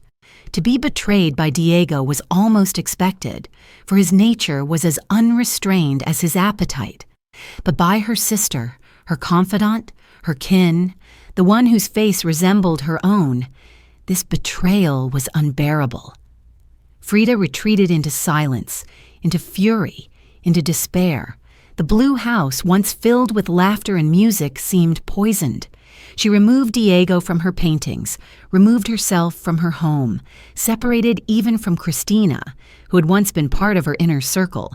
She fled to the embrace of other lovers, to the company of friends, to the refuge of tequila and laughter that masked her wounds. Yet the wound remained. Her art during this time bore the mark of ice more than fire. In one of her self-portraits, she depicted herself with her hair cut short, dressed in men's clothing, scissors in hand, locks of hair scattered around her. The caption read, "Look, if I loved you, it was for your hair. Now you're bald, I don't love you anymore." It was a painting of renunciation, of transformation, of stripping away femininity as though to strip away the bonds of betrayal. Her face was stern, her gaze direct, her body neither adorned nor softened. She had taken Diego's betrayal and carved from it a new image of herself, one that refused the trappings of love, one that dared to confront the world as a figure apart. Her friends, visiting in those years, found her sharp, biting, full of jokes that masked despair. She laughed, she drank, she painted, but beneath the surface the wound bled still. Was she angrier at Diego, at Cristina, or at herself for being unable to sever her love for him? Letters from this time reveal her torment, words of hatred, words of longing, words of contradictions. She cursed him as monster, and yet she wrote of him as her universe. Such is obsession, not reason, not clarity, but a cycle of devotion and destruction that cannot be broken. Cristina, for her part, sought reconciliation, and in time Frida's heart, though wounded, softened. She could not remain estranged from her sister forever, for family ties are as binding as obsessions. Slowly, painfully, they mended what had been broken, though never entirely. The scar remained invisible but present, like a fracture beneath the skin that aches when touched. Diego remained, as always, inconstant, faithful only to his own appetite, and Frida remained bound to him, unable to sever herself despite the pain. The betrayal by Cristina deepened Frida's obsession with the themes of duplicity, of mirrors, of doubles. In her paintings, twins appeared, sisters holding hands, dual figures bound by invisible threads. Was she painting herself and Cristina, or herself and Diego, or herself and the shadow she could not escape? The ambiguity was deliberate. She turned her wounds into universals, her betrayals into myths. The personal became symbolic. The symbolic returned to the personal in an endless cycle of reflection. One of her most famous paintings, The Two Fridas, came years later. But the seed was here, in the wound of betrayal, in the awareness that she was split in two, the Frida loved and betrayed, the Frida defiant and alone. In that painting, two versions of herself sit side by side, hands clasped, hearts exposed. One heart bleeds, cut open, the artery severed, blood staining the white dress. The other heart remains whole, though vulnerable, connected still to the figure of Diego held in her lap. This was the image of her divided self, torn between abandonment and devotion, between betrayal and obsession. In the silence after guests departed, after quarrels subsided, after tequila dulled the edges of sorrow, Frida often lay in bed, staring at the ceiling, feeling the weight of betrayal pressing against her chest. She could paint it, she could laugh about it, she could seek comfort in the arms of others, but she could not erase it. The wound remained, and yet, as always, she transformed it. Betrayal became image, pain became pigment, sorrow became art. The candle on her bedside table burned low, flickering against the walls of the blue house. Its flame trembled, almost extinguished, casting long shadows that seemed to echo her loneliness. The betrayal of sister and husband had left her in darkness, yet within that darkness she painted. She lived. She defied. The candle burned low, its wax dripping silently, the flame quivering as though at the edge of death. The candle burned low, its wax dripping silently, the flame quivering as though at the edge of death. Yet as shadows trembled upon the walls of the blue house, something in Frida's art grew brighter, sharper, more distinct. Out of betrayal and sorrow, out of illness and despair, her style matured into a language unmistakably her own. She was no longer the young woman painting small portraits for approval or to pass the hours of recovery. She was becoming a painter whose visions merged the intimacy of her suffering with the vastness of Mexican folklore, whose canvases spoke in symbols at once personal and universal. It was during these years that her paintings began to draw attention beyond her circle of friends. While Diego was celebrated for his murals, those sprawling epics of labor and history painted on walls that belonged to the public, Frida's art remained on canvas, intimate, portable, yet no less powerful. Critics and fellow artists began to notice her unflinching gaze, her refusal to flatter, her ability to blend the surreal with the real. They compared her to the surrealists of Europe, yet she resisted the label. "They thought I was a surrealist," she would later say, "but I wasn't. I never painted dreams. I painted my own reality." Her reality was full of contradiction. She painted herself again and again, sometimes adorned with monkeys or dogs, creatures that in Mexican folklore carried both playfulness and symbolism of protection. At other times, she painted herself pierced, bleeding, broken, exposed. She painted Diego's image inscribed on her forehead, as though he lived inside her mind, inescapable. She painted herself split in two, doubled, mirrored. Each canvas was both confession and construction, both self-portrait and myth. She was not only painting what she saw, but inventing who she was, creating an icon from her own wounds. The influence of Mexican folk art grew ever stronger in her work. She filled her paintings with bright colors, with patterns drawn from traditional crafts, with symbols of indigenous culture. She painted skeletons recalling the Day of the Dead, when death is not denied but embraced with humor and reverence. She painted flowers bursting in unnatural colors, fruits split open, flesh mingling with earth. She drew upon Catholic imagery as well, saints pierced by arrows, bleeding hearts, suffering bodies turned into symbols of redemption. But in her art, redemption was never certain. Pain was not transcended but revealed, made visible, unavoidable. Visitors to her studio marveled at the strangeness of her vision. Some recoiled, unsettled by the rawness of her imagery. Others were captivated, drawn to the intensity of her gaze, the way her paintings forced them to confront truths they would rather ignore. Frida herself moved easily between mockery and seriousness, laughing at her own pain, then painting it with deadly sincerity. She wore her suffering as both mask and revelation, never letting it be hidden entirely, never letting it define her completely. It was in this period that she created works that remain among her most celebrated, portraits where she gazes outward, adorned yet wounded, surrounded by animals, foliage, symbols of life and death. The masks on her walls, collected from Mexican villages, seemed to seep into her canvases, as though her paintings themselves were masks, revealing and concealing at once. She lived among these masks. She wore them.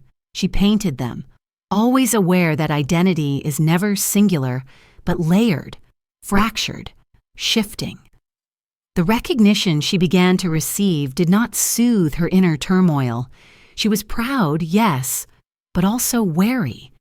Fame could not heal her body, could not mend her marriage, could not erase betrayal. What it did provide was a stage upon which her pain could be transformed into beauty, her contradictions into art. Yet she never painted to please the critics. She painted because she had to, because her own reality demanded expression, because silence was impossible. In public gatherings, she dazzled. Her dresses, her flowers, her laughter, her sharp wit, all made her unforgettable. She became not only a painter, but a living artwork, an icon of Mexican identity, a figure who embodied tradition and defiance simultaneously. Yet in private, her journals reveal despair, longing for death, exhaustion from pain. She was both brilliant and broken, alive and longing for release. These contradictions fed her art, which shimmered with both color and sorrow, both celebration and mourning. Her self-portraits multiplied, not from vanity, but from necessity. "I paint myself," she said, "because I am so often alone, and because I am the subject I know best." Lund. In these words lies the core of her obsession: solitude, reflection, confrontation with the self. The mirror was both friend and enemy, showing her what others could not see, demanding she face what others would deny. And so she painted herself not once, not twice, but dozens of times, each image a fragment of truth, each one incomplete, together forming a mosaic of contradictions. As her fame grew, invitations came from abroad. She exhibited her work in New York, in Paris, in Europe, where surrealists like André Breton hailed her as one of their own. Yet she remained skeptical of their praise. She laughed at their intellectual games, their theories, their detachment. She was not painting theories. She was painting her own blood, her own scars, her own truth. To her, art was not an escape into dream, but a confrontation with reality. Back in Mexico, the masks on her walls seemed to watch her as she painted, their empty eyes reflecting her own unflinching stare. Guests who came to the Blue House found themselves confronted not only by Frida's presence, but by her paintings, by the raw honesty that demanded response. She could be cruel in her wit, mocking pretension, ridiculing hypocrisy, but she could also be tender, compassionate, warm. She embodied contradictions, and she painted contradictions, and so her style matured, her fame grew, her vision sharpened. The personal became myth, the myth became personal. Betrayal, illness, politics, folklore, all fused in her canvases, inseparable, unresolved. She painted not to answer questions, but to reveal them, to leave viewers unsettled, unsure, reflective. The masks on the wall stared outward, silent witnesses to her transformation, their hollow eyes watching as though they knew truths even she could not name. The masks on the wall stared outward, their hollow eyes unblinking, as though they bore silent witness to the slow unraveling of her body. For as her art grew sharper, as her fame reached further, her flesh betrayed her with ever more cruelty. Pain was no longer the sudden intruder it had once been. It became her constant companion, her shadow in every hour of the day. The corsets grew heavier, plaster and leather binding her frame in rigid embrace, attempting to hold together what her spine refused to sustain. Crutches stood in corners like forgotten sentinels, waiting for her hands, their presence a reminder of fragility even as she dressed herself in garments of dazzling color. Yet it was precisely in these years of worsening health that her performances of resilience reached their height. When she left the Blue House, she transformed herself into a spectacle of defiance. Her dresses were layered with embroidery, her hair braided and adorned with ribbons and flowers, her jewelry clattering with the rhythm of each step she managed. People saw her arrive and could not look away. They whispered of her beauty, of her strength, of her strangeness, and few guessed the agony beneath the fabric. She cultivated the mask deliberately, not as deception, but as rebellion. If her body was broken, she would adorn it. If pain was constant, she would make herself radiant in spite of it. Her public appearances were as much art as her paintings, each gesture an act of defiance against despair, but the fragility remained. At night, when guests had gone, when laughter no longer filled the rooms, she collapsed onto her bed, her body trembling with exhaustion, her breath uneven, her skin slick with sweat, from suffering endured in silence. The flowers in her hair wilted, the jewelry was removed, the dress was folded away, and beneath it all lay the raw truth. A woman held together by pain, by corsets, by will. And yet she painted still, brush in hand, eyes unyielding, refusing to let her body dictate silence. Her paintings from this period bear the mark of her defiance. She painted herself in corsets, her body pierced, her heart exposed, her flesh torn open to reveal what lay beneath. Yet she also painted herself surrounded by lush foliage, by animals, by symbols of vitality. Pain and vitality intertwined, inseparable. In one painting, she portrayed herself as wounded deer, arrows piercing her flanks, her face unflinching even as her body collapsed. In another, she appeared regal, adorned, her gaze steady, as though daring the viewer to see beyond the surface. These paintings were not merely self-portraits, they were performances of resilience, masks that revealed as much as they concealed. The scent of marigolds often filled her rooms during this time, their petals bright, their fragrance sharp, reminders of both life and death. She loved them, as Mexicans did, not only for their beauty, but for their role in Dia de los Muertos, when the dead return and flowers guide them home. In hospital corridors, too, the scent sometimes followed her, brought by visitors, by friends who sought to brighten the sterility of white walls. Marigolds in hospitals, life carried into places of decay. She smiled at their brightness, even as she lay strapped to yet another corset, her body punctured by needles, her veins carrying medicine that could not cure. Her public resilience became legendary. At gatherings, she drank. She sang, she laughed, she told stories that left listeners in awe. She spoke of politics with conviction, of art with wit, of life with sharp humor. She mocked death openly, toasting it, laughing at it, though in private she wrote in her diary of longing for release, of the weariness that consumed her. The contradictions deepened, and she embraced them. To the world, she was radiant.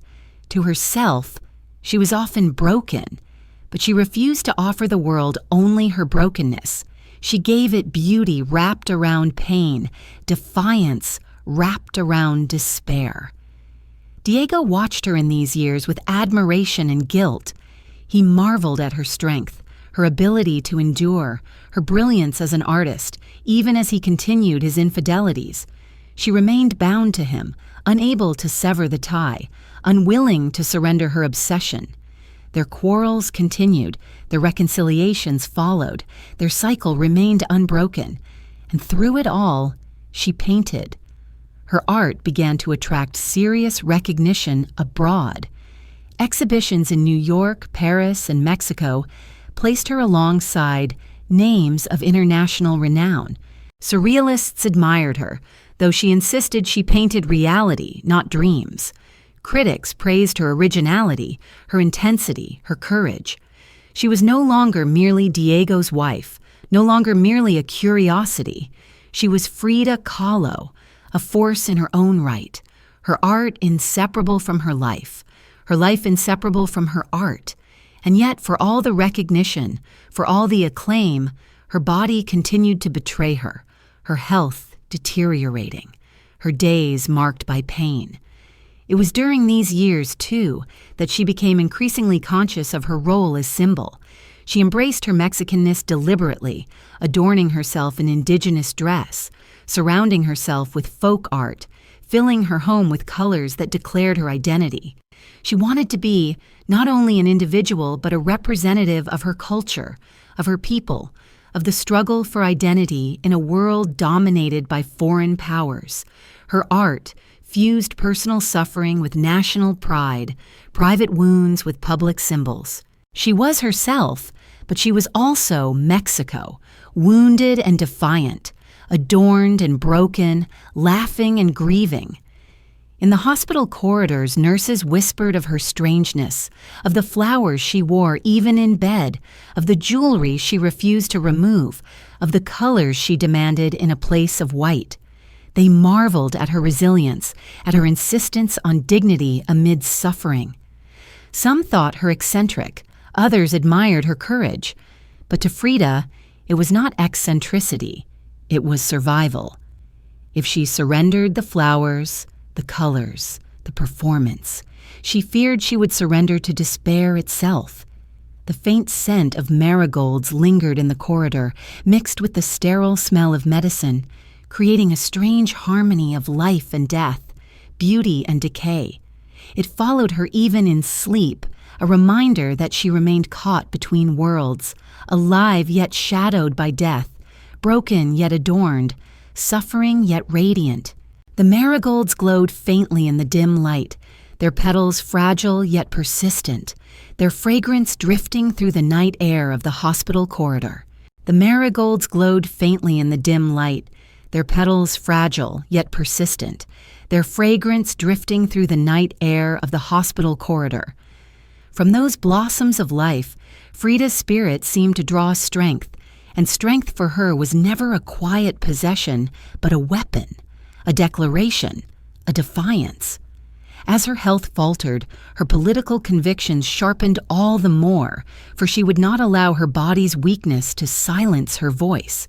She aligned herself with the oppressed, the workers, the peasants, with the poor whose hands bore the weight of the world's labor. In her diaries and in her speech, she returned again and again to communism, to solidarity, to the red thread that bound her fate to theirs. To visitors who entered the Blue House in these years, politics was inescapable. The walls were not only adorned with her paintings, but also with symbols of revolution.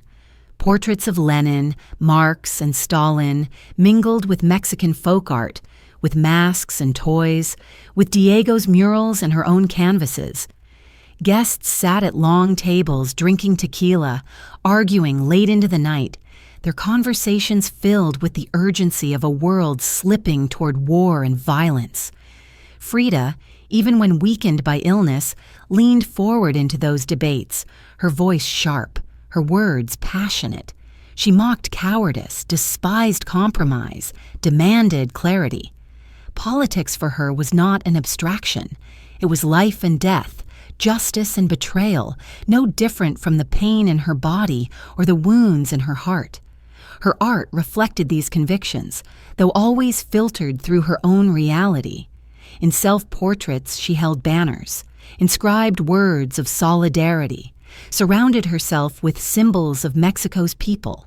In her notebooks, she scrawled manifestos of hope and despair, pledging loyalty to the revolution, cursing the hypocrisies of the powerful.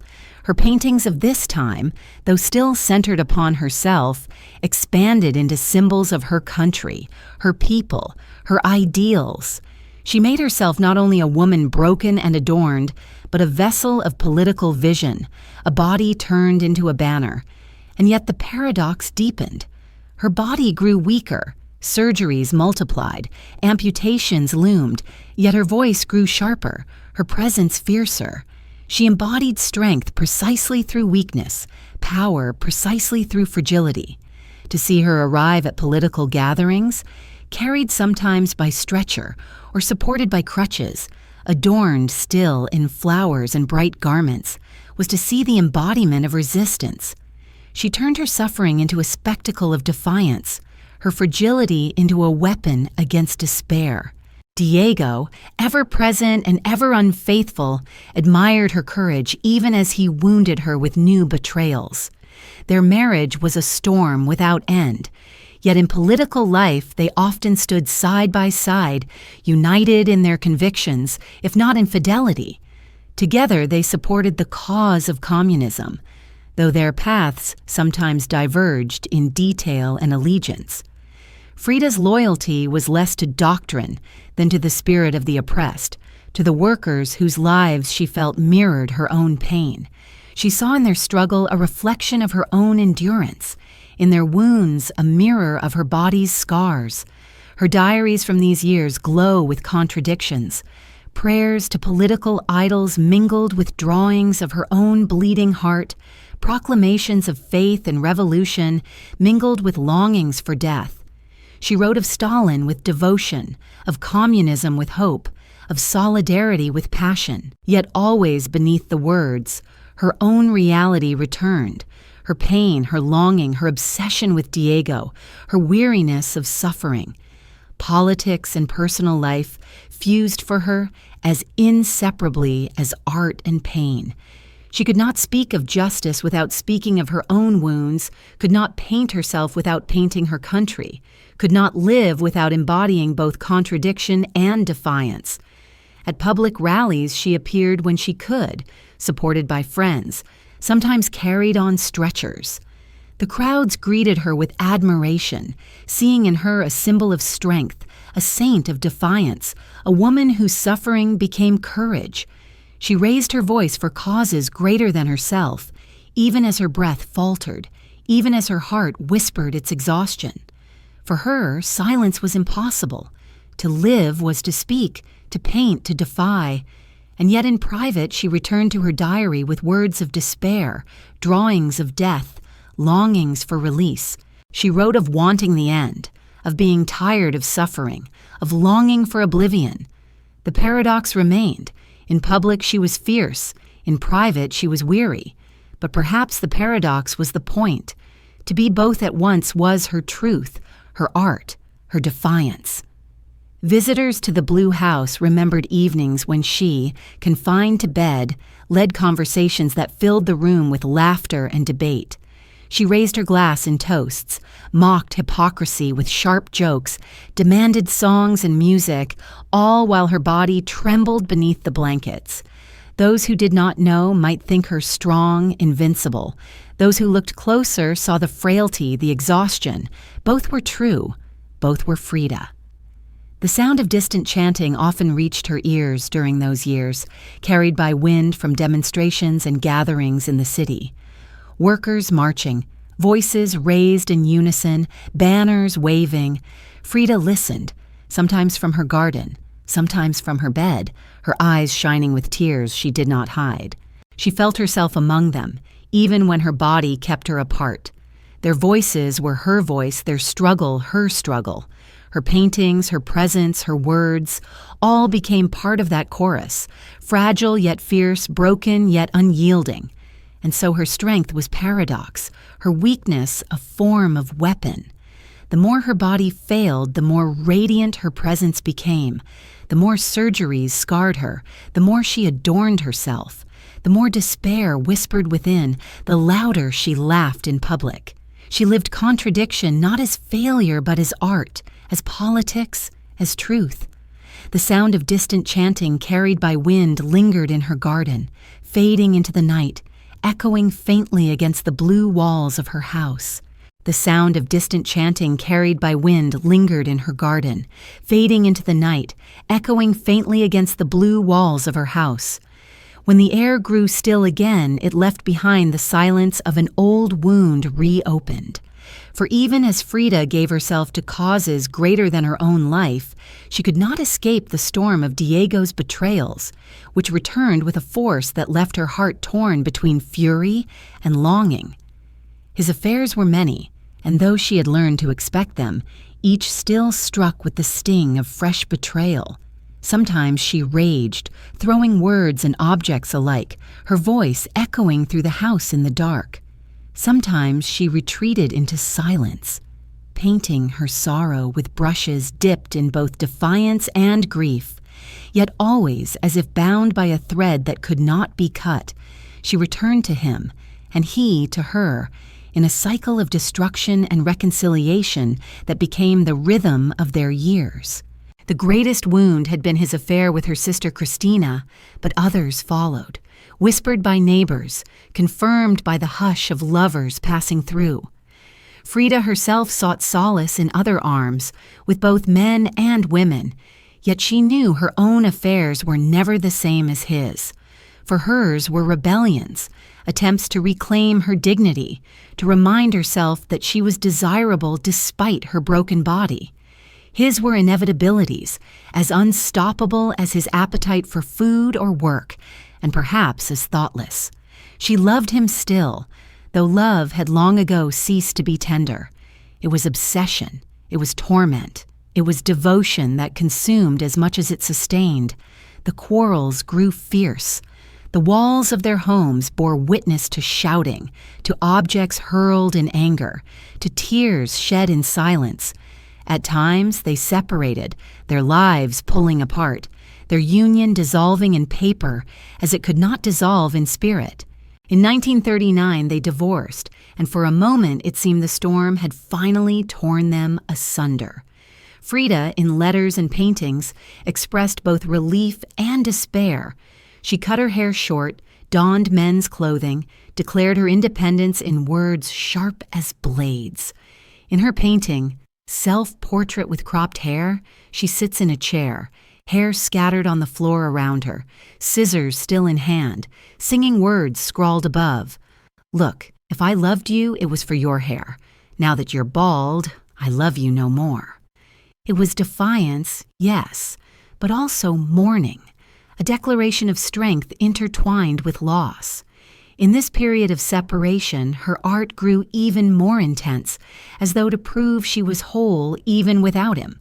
She painted the two Fridas, that haunting image of dual selves, one in traditional Tijuana dress with a heart whole, the other in European dress with a heart torn open, bleeding onto her lap. The two hold hands bound together yet divided by their wounds. It was both a confession and a manifesto, a declaration that she was both fractured and united, both abandoned and enduring. The image revealed what words could not, that she was not one Frida, but many, torn and mirrored, held together by invisible threads of blood. Yet even divorce could not sever what obsession bound. Diego returned to her, or perhaps she returned to him, the cycle continuing as it always had. In 1940, they remarried, a decision that baffled friends. that she herself admitted was born not of reason but of inevitability. Their second marriage was no gentler than the first. They quarreled still. They betrayed still. They reconciled still. But something had shifted. The years of suffering had tempered her, and the recognition of her art had strengthened her independence. Though she returned to him, she did not return as the same young woman who had once asked his opinion of her first paintings. She returned as an artist in her own right, a figure admired, a voice unflinching, a woman who could both love and resist, both cling and stand apart. The bond between them became less a marriage in the ordinary sense and more a pact of survival, an agreement of companionship amid storm. They lived sometimes together, sometimes apart, but always connected, always unable to exist entirely without the other. Diego, for all his betrayals, remained her anchor, the figure she could not abandon, the presence she both cursed and adored. Frida, for all her fury, remained his fiercest critic and his most loyal companion, the only one who could confront him without fear, the only one whose absence wounded him deeply. Friends and strangers alike looked upon their union with disbelief. How could she endure? Why did she remain? But to Frida, the question was meaningless. Love was not choice. It was fate. She had bound herself to him, and no betrayal could unbind her. Her obsession was both curse and lifeline, torment and salvation. Without him, she suffered. With him, she suffered, but always she chose to suffer with him. Her paintings from these years reveal the persistence of his presence in her mind. In some, his face appears inscribed on her forehead, as though he lived within her thoughts. In others, she holds his image as a child, nurturing him even as he betrayed her. Her art did not conceal their bond.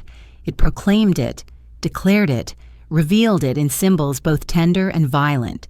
She knew he wounded her, and she painted the wound again and again, refusing to let it heal, refusing to let it be hidden.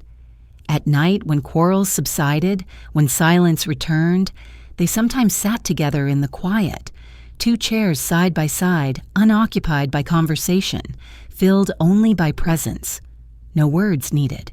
The storm would return tomorrow, as it always did, but in those moments their bond was simply existence side by side, two figures bound by obsession, by pain, by love that defied reason. The two chairs remained side by side, unoccupied, waiting in the quiet of the blue house for the storm to rise again. The two chairs remained side by side, unoccupied, waiting in the quiet of the blue house for the storm to rise again. Yet storms do not always destroy. Sometimes they clear the air, leaving behind a strange brightness, and in that brightness, Frida Kahlo achieved what she had long believed might never come, a recognition in her own country, an exhibition devoted to her alone. It was 1953, and Mexico at last opened its eyes not only to the murals of Diego Rivera, but to the canvases of the woman who had painted her own wounds with such unflinching honesty. The announcement of the exhibition filled her with both joy and disbelief. For years she had been admired abroad, in New York and Paris, but Mexico had often looked at her askance, seeing her either as Diego's wife or as a curiosity too intimate, too disturbing to be celebrated. Now, near the end of her life, her homeland called her to the center stage. But her body was failing. The pain had grown unbearable. The surgeries more frequent, the doctors more insistent that she remain confined to her bed. Amputation loomed, infections spread, morphine dulled her nights into haze. She wanted to walk into her exhibition with dignity, to stand among her works, to laugh with her friends, to mock the solemnity of critics.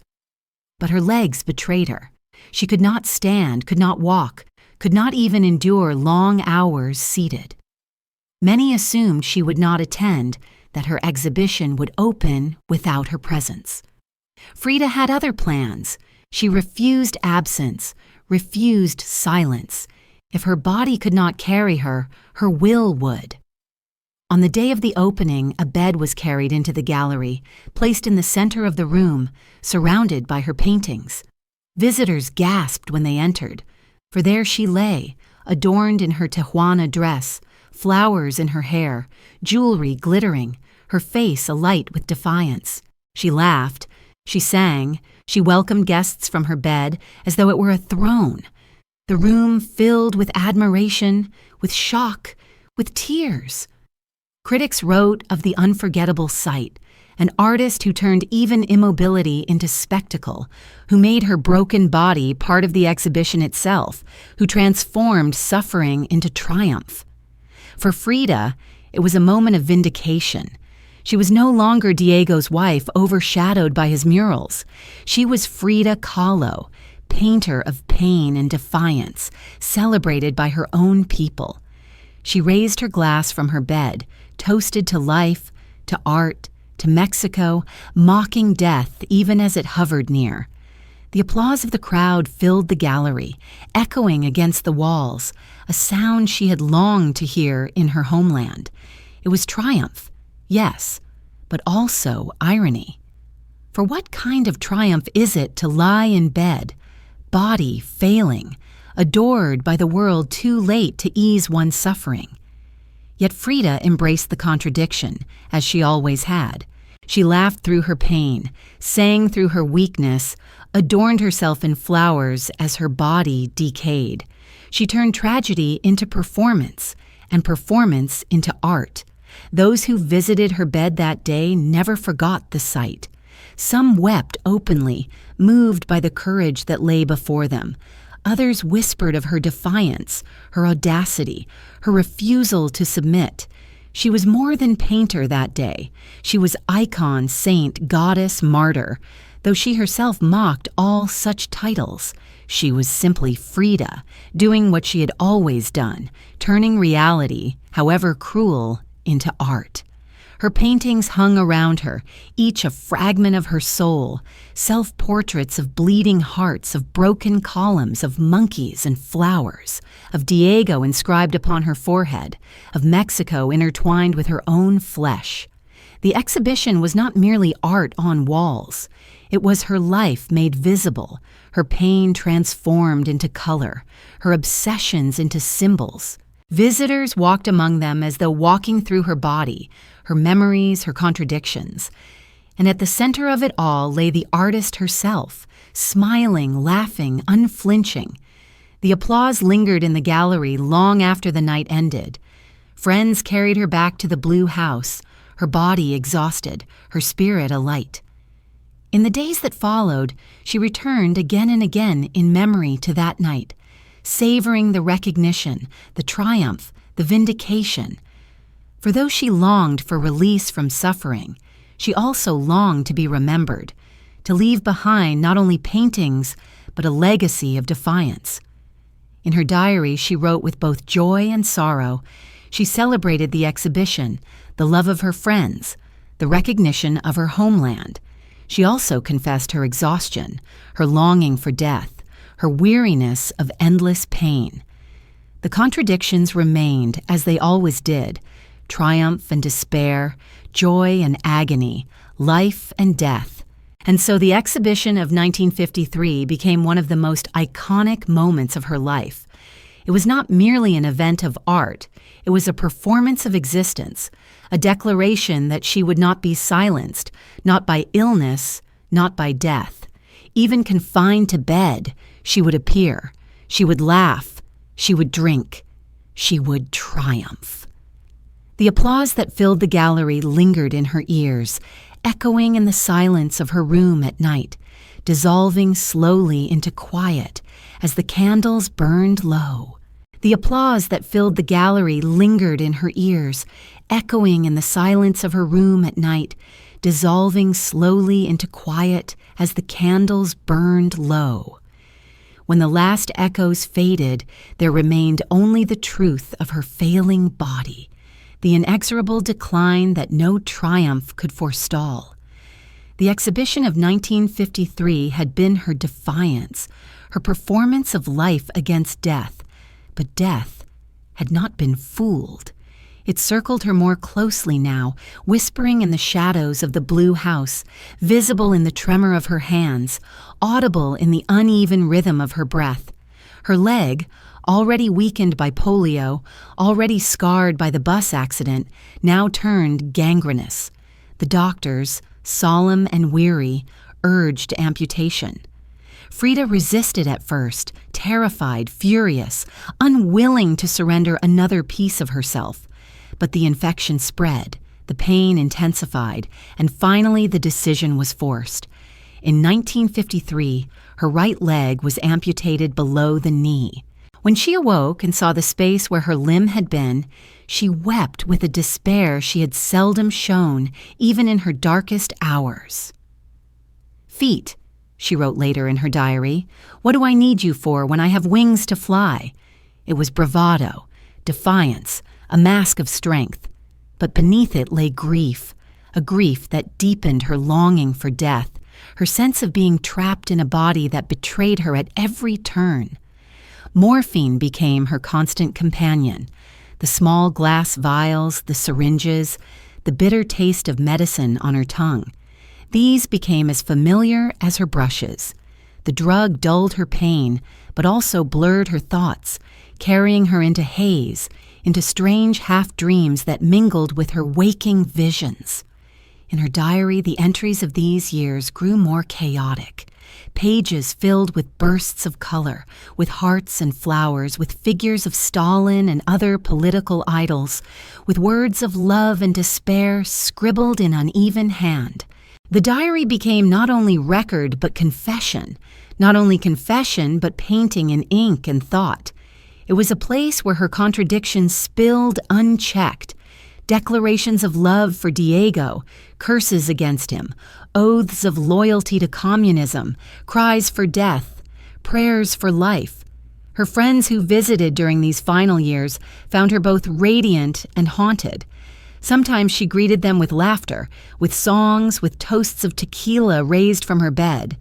She would adorn herself still, flowers in her hair, lips painted red, jewelry glittering against her frail frame. They saw the icon, the living artwork, the woman who mocked death. But at other times they found her sunk in despair, weeping, silent, lost in pain. The morphine dulled her words. The shadows deepened in her eyes. She confessed her longing for death openly, telling friends she was tired, that she wanted it to end. Yet even then, she painted. Her last works emerged from this haze of morphine and despair, canvases filled with fruit, with symbols of life bursting even as her own life withered. She painted watermelons, red and green, inscribed with the words, "Viva la vida," long live life. The irony was sharp, the contradiction deliberate. She was dying, and yet she painted celebration. Was it defiance? Was it mockery? Was it a last gesture of hope? No answer can be certain. Her art never gave answers. It only revealed the depth of her contradictions. Diego remained with her, torn between devotion and guilt. He wept when she despaired, supported her when he could, yet continued his betrayals still. Their bond was unbroken, though it brought as much sorrow as comfort. She wrote of him in her diary until the end. Her obsession never diminished, her love never severed. Even when she cursed him, even when she sought other lovers, even when she longed for death, Diego was there, inscribed on her forehead, etched in her heart. She once said that there had been two great accidents in her life, the bus crash and Diego Rivera. The second was by far the worst. And yet she never freed herself from him. Her diary pages from these years are haunting to behold. Splashes of color cover the paper, brilliant reds and greens, yellows and blues, images of hearts pierced, of flowers blooming, of birds in flight, of political slogans, of faces half-dreamed. Her words move between poetry and despair, sometimes written in careful script, sometimes scrawled as though by a trembling hand desperate to leave a mark before time ran out. They reveal a mind alive with visions, even as the body decayed, a soul that refused silence, even as death pressed close. At night, in the blue house, the flutter of a caged bird often echoed faintly, its wings beating against bars, restless, seeking freedom. Frida listened to that sound, and in it, perhaps she heard herself. Her body was cage, her spirit bird fluttering desperately, beating against the limits of flesh and bone, longing for release. She loved life fiercely, adorned it, painted it, celebrated it. Yet she longed for death, prayed for it, invited it. She lived in contradiction until the end, and the flutter of the bird in the night was her truth. Trapped yet unyielding, restless yet alive, dying yet declaring, "Viva la vida." The flutter of wings continued in the darkness, soft and persistent, as though echoing her own breath through the long nights of her final years.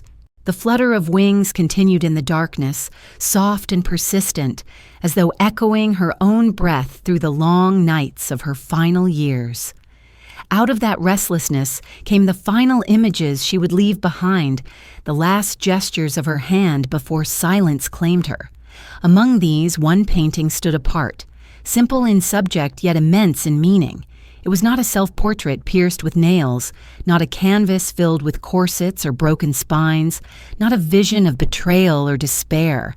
It was a still life, of watermelons split open, their red flesh glistening, their seeds scattered like drops of night.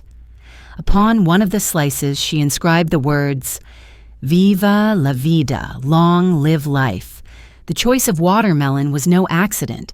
It was a fruit she had known all her life, a presence in markets and gardens, its sweetness tied to the heat of summer, its color to the blood of existence. In Mexico, watermelon is celebration, refreshment, laughter under the sun. Yet here, in Frida's hands, it was also symbol of mortality, its flesh red as blood, its splitting open echoing the opening of bodies, of hearts, of wounds. Sweetness and decay merged upon the canvas, the fruit painted as both feast and offering, joy and funeral rite. Friends who saw the painting wondered at its meaning. Was it defiance, a final laugh at death, a toast to life even as she slipped toward the end? Was it mockery, irony, a bitter inscription meant to sting those who romanticized her suffering? Or was it sincere, a last attempt at hope, a declaration that even pain could not extinguish the sweetness of existence? The answer remains elusive, as all of Frida's truths remain elusive. Her art never settled into certainty. It always hovered between meanings, forcing those who gaze to confront their own reflections. The act of painting Viva la Vida in her final days was itself an assertion. Her body had betrayed her, her leg gone, her spine failing, her nights consumed by morphine and despair. Yet she still lifted her brush, still laid pigment upon canvas, still signed her name. To paint when death hovers is to declare that the act of creation is stronger than silence. Whether in hope or in irony, whether in joy or in mockery, she refused to end without leaving behind one more vision. The painting also spoke to her identity as Mexican. In those green rinds and red flesh were the colors of her country, the soil and the blood, the vitality and the wounds. It was as though, in painting fruit, she was painting Mexico itself, declaring her loyalty to its earth, its people, its life. She had lived much of her life in exile of one kind or another, exile in America, exile in her own broken body, exile in betrayal, but in her final painting, she declared belonging. The watermelon was hers, her lands, her people's. Viva la vida, long live life. In her diary, she continued to write, the pages filled with contradictions as vivid as the fruit she painted. She wrote of her love for Diego, unbroken despite every betrayal, of her admiration for Stalin, whom she imagined as a savior of workers, of her longing for death, her exhaustion, her weariness. She scribbled images of suns, of flowers, of hearts, painted in ink and watercolor across the paper. The diary was a kaleidoscope of contradictions, a mirror of her fractured self, as much art as words. To read it is to walk through her final thoughts, to feel the tremor of her hand, to hear the flutter of the caged bird. Her health worsened quickly after the amputation. Infections returned, her lungs faltered, her strength dwindled. She often remained in bed surrounded by flowers, by Diego, by friends who came to sing, to drink, to laugh at death with her. She welcomed them, adorned still, radiant still, mocking death even as she courted it. She painted as much as she could, signed her works, and when she could no longer hold the brush, she spoke visions that others recorded. The flame burned low, but she refused to let it extinguish without brilliance. The watermelons of her final painting sat in her studio, their red flesh glistening under the dim light. Visitors remembered seeing them, their sweetness almost palpable, their inscription a puzzle that lingered. Viva la vida, long live life. Was it gratitude? Was it irony? Was it both? Frida had always lived in both. Perhaps the inscription was not message but mirror, reflecting the contradictions of her life, her love of life, her longing for death, her endurance, her despair. The fruit dripped with imagined sweetness, as though left in the sun too long, as though its red flesh might stain the earth itself. The fruit dripped with imagined sweetness, as though left in the sun too long, as though its red flesh might stain the earth itself. And in those final days, as the painting dried, Frida Kahlo herself ripened toward her last breath, her body swollen with suffering, her spirit restless with both longing and defiance. It was July of 1954 when death entered the Blue House, not as an intruder, but as a guest, long expected, long invited in whispers written across her diary, long courted in the haze of morphine and the exhaustion of endless pain. She was 47, yet her life had stretched beyond measure, each year multiplied by the intensity of her suffering and her passion, each day elongated by the fire of her contradictions. On the 13th of July, she died in her bed, surrounded by the cobalt walls that had witnessed her every triumph and despair. The official cause was given as pulmonary embolism, but some whispered of overdose, of her own hand guiding the end she had so often desired. Her last diary entries spoke of the hope that departure would be joyful, that she would not return. Friends who gathered said her face bore the trace of a faint smile, though others argued whether it was serenity, irony, or the last mockery of pain. In her death, as in her life, certainty dissolved into ambiguity, leaving only the power of image and memory. Her body was taken from the Blue House to the Palace of Fine Arts in Mexico City, where she lay in state, draped in a red flag bearing the hammer and sickle. Thousands came to pay tribute, to weep, to gaze upon the figure who had turned her own wounds into art that unsettled and inspired. The hall filled with the fragrance of flowers, with the murmur of prayers and songs, with the weight of a nation beginning to recognize what it had lost. For all her contradictions, for all the controversies of her politics and her life, she had become a symbol of pain transformed into defiance, of Mexico itself, fractured and radiant, of womanhood refusing silence. At her cremation, flames consumed her body, and those who watched remembered a sudden crack within the furnace, the sound of bones breaking, of a skull bursting in fire. The flames glowed red against the night, sparks rising like fragments of her spirit, scattered into the sky. Some whispered that even in burning she laughed, that the fire itself was her last performance, her last transformation of suffering into spectacle. When the ashes cooled, they were returned to the Blue House, placed in a pre-Columbian urn shaped like a toad, a private jest and a public symbol. for Diego had always been her toad frog. There, her ashes remain still, kept in the house where she was born and where she died, now a museum, a shrine, a place where her presence lingers in colors and in silence. Diego, shattered, confessed that he had lost the most important part of his life, yet his grief was complicated, as their love had always been. He mourned her, yes, but he also confessed his betrayals, his failures, his guilt. In later years, he said that the day of her death was the most terrible of his existence, that he realized too late the depth of her gift, her brilliance, her devotion. For Frida had always known what Diego only grasped in her absence, that love is not gentle, that obsession is not peace, that art is born as much from wounds as from joy. In the years after her death, her legacy grew slowly, then with increasing force.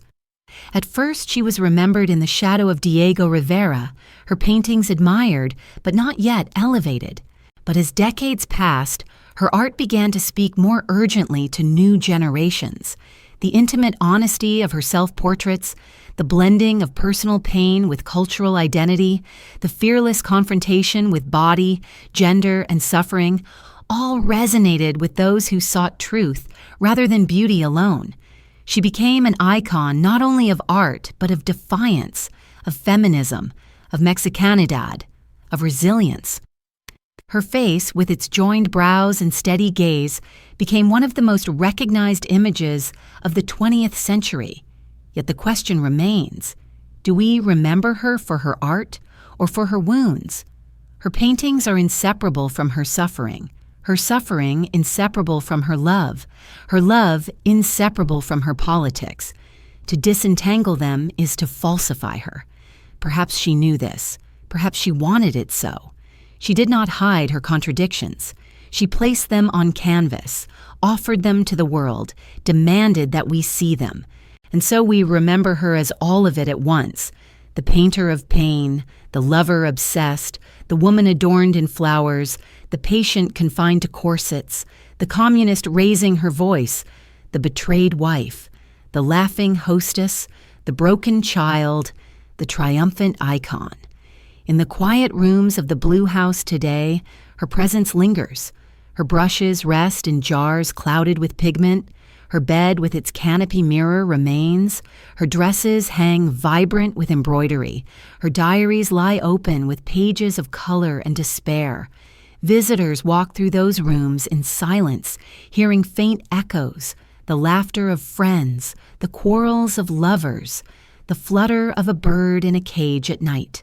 They see her paintings, her wounded self gazing back at them, and in that gaze they see not only her but themselves, their own wounds, their own contradictions, their own obsessions. And so the story of Frida Kahlo ends as it began, in ambiguity, in intensity, in defiance. She died too young, yet she lived more than most. She suffered endlessly, yet she transformed suffering into beauty. She loved obsessively, yet she defied betrayal. She longed for death, yet she inscribed Viva la vida with her last brush. Her ashes rest in the Blue House, but her spirit lingers everywhere her gaze meets ours, unflinching, demanding, unresolved. The question remains, whispered like a riddle among the shadows of her rooms. Do we remember her for her art or for her wounds? The silence that follows is the only answer.